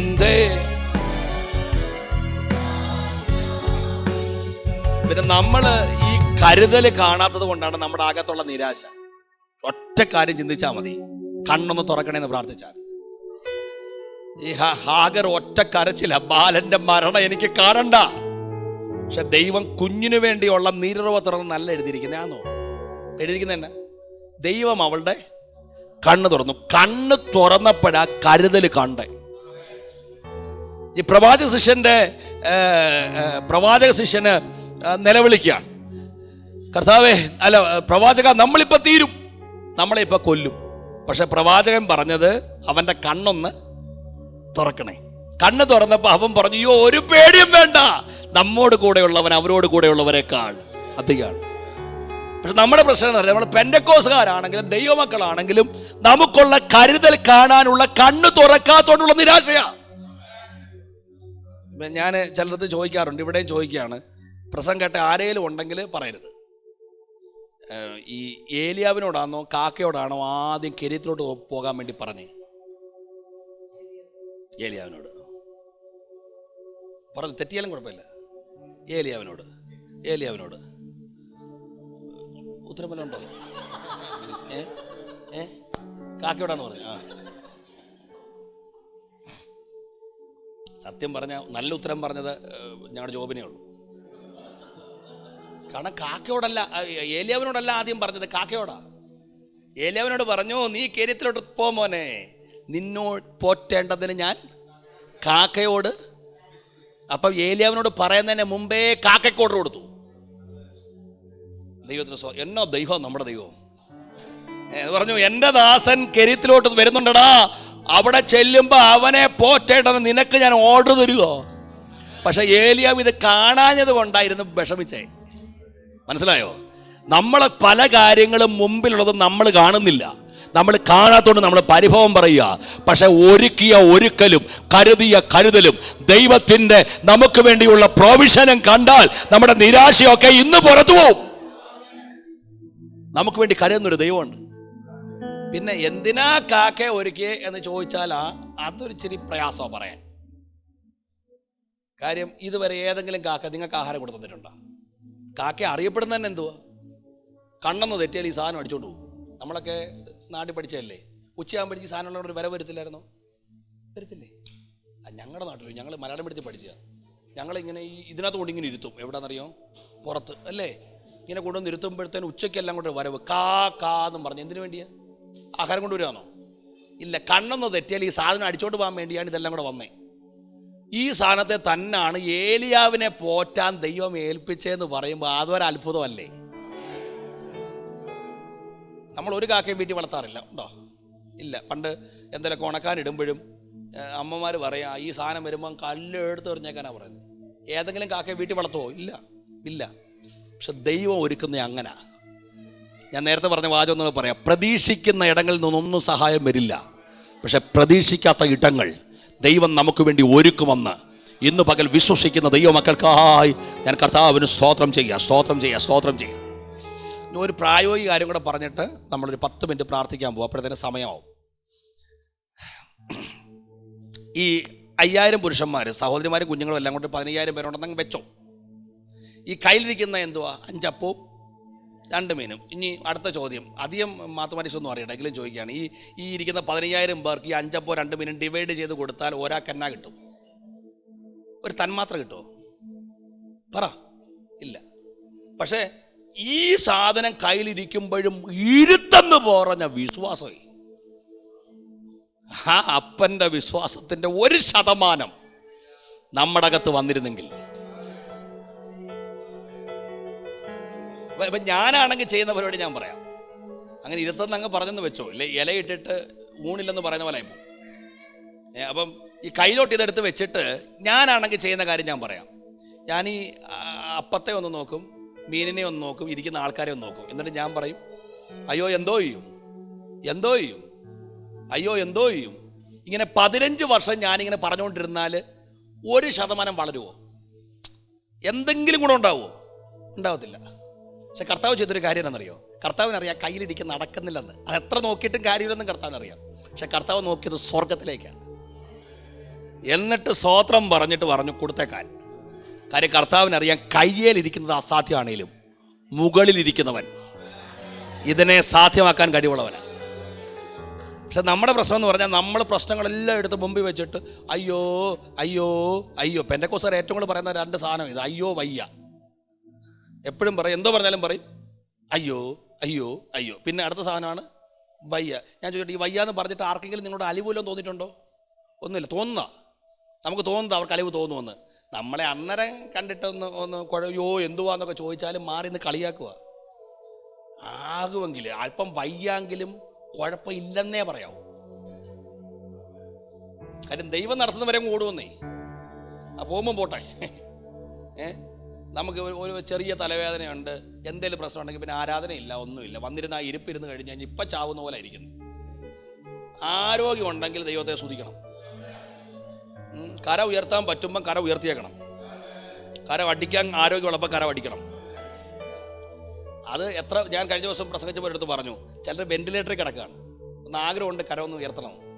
ഇവിടെ വീൽ ചെയറിൽ ആരും വന്നില്ല, നടന്നു കയറി വന്നിരുന്നല്ലേ ആന്ന്. പക്ഷെ പലരും വീൽ ചെയറിലാണ്, പലരും കൊതിക്കുന്നുണ്ട് ഇതുപോലെ വന്നിരിക്കാൻ.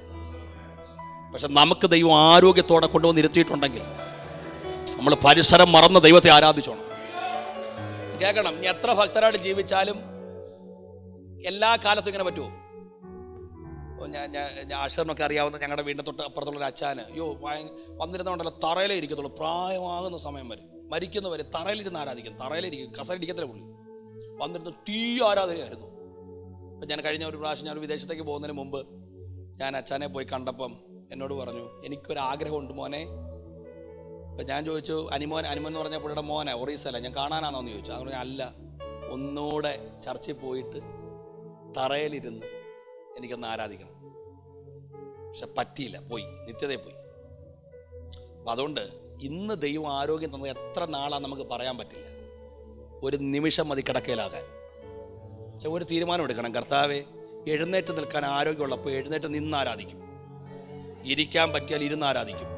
മുട്ടുമേൽ ഇരിക്കാൻ ആരോഗ്യമുള്ളിടത്തോളം കാലം മുട്ടുമേൽ നിന്ന് ആരാധിക്കും. ഇനി കിടക്കയിലായിപ്പോയി കഴിഞ്ഞാൽ അവിടെ കിടന്ന് ആരാധിക്കും.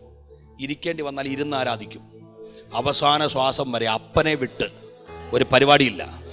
അവസാനം വരെ ഞാൻ കർത്താവിനെ സ്തുതിക്കും. ഹല്ലേലൂയ. ഇന്നുണ്ടല്ലോ പ്രതിസന്ധികളൊക്കെ മുമ്പിൽ നിൽക്കുമ്പോഴും ആ പ്രതിസന്ധികളെ നോക്കി കരയണ്ട. ആ പ്രതിസന്ധികളെ സാധ്യമാക്കാൻ കഴിവുള്ള കർത്താവിൻ്റെ മുഖത്തേക്ക് നോക്കിക്കൊണ്ട് സ്തോത്രം പറയാൻ കൃപ ലഭിച്ച ദൈവമക്കൾ ഇതിനകത്തുണ്ടെങ്കിൽ അവർക്കായിട്ട് ദൈവത്തിന് സ്തോത്രം. അപ്പൻ്റെ മുഖത്തേക്ക് നോക്കി സ്തോത്രം സ്തോത്രം സ്തോത്രം സ്തോത്രം സ്തോത്രം സ്തോത്രം സ്തോത്രം സ്തോത്രം എന്ന് പറഞ്ഞ് കർത്താവിനെ ആരാധിക്കാ. കൃപ ലഭിച്ച ദൈവമക്കൾക്കായി ദൈവം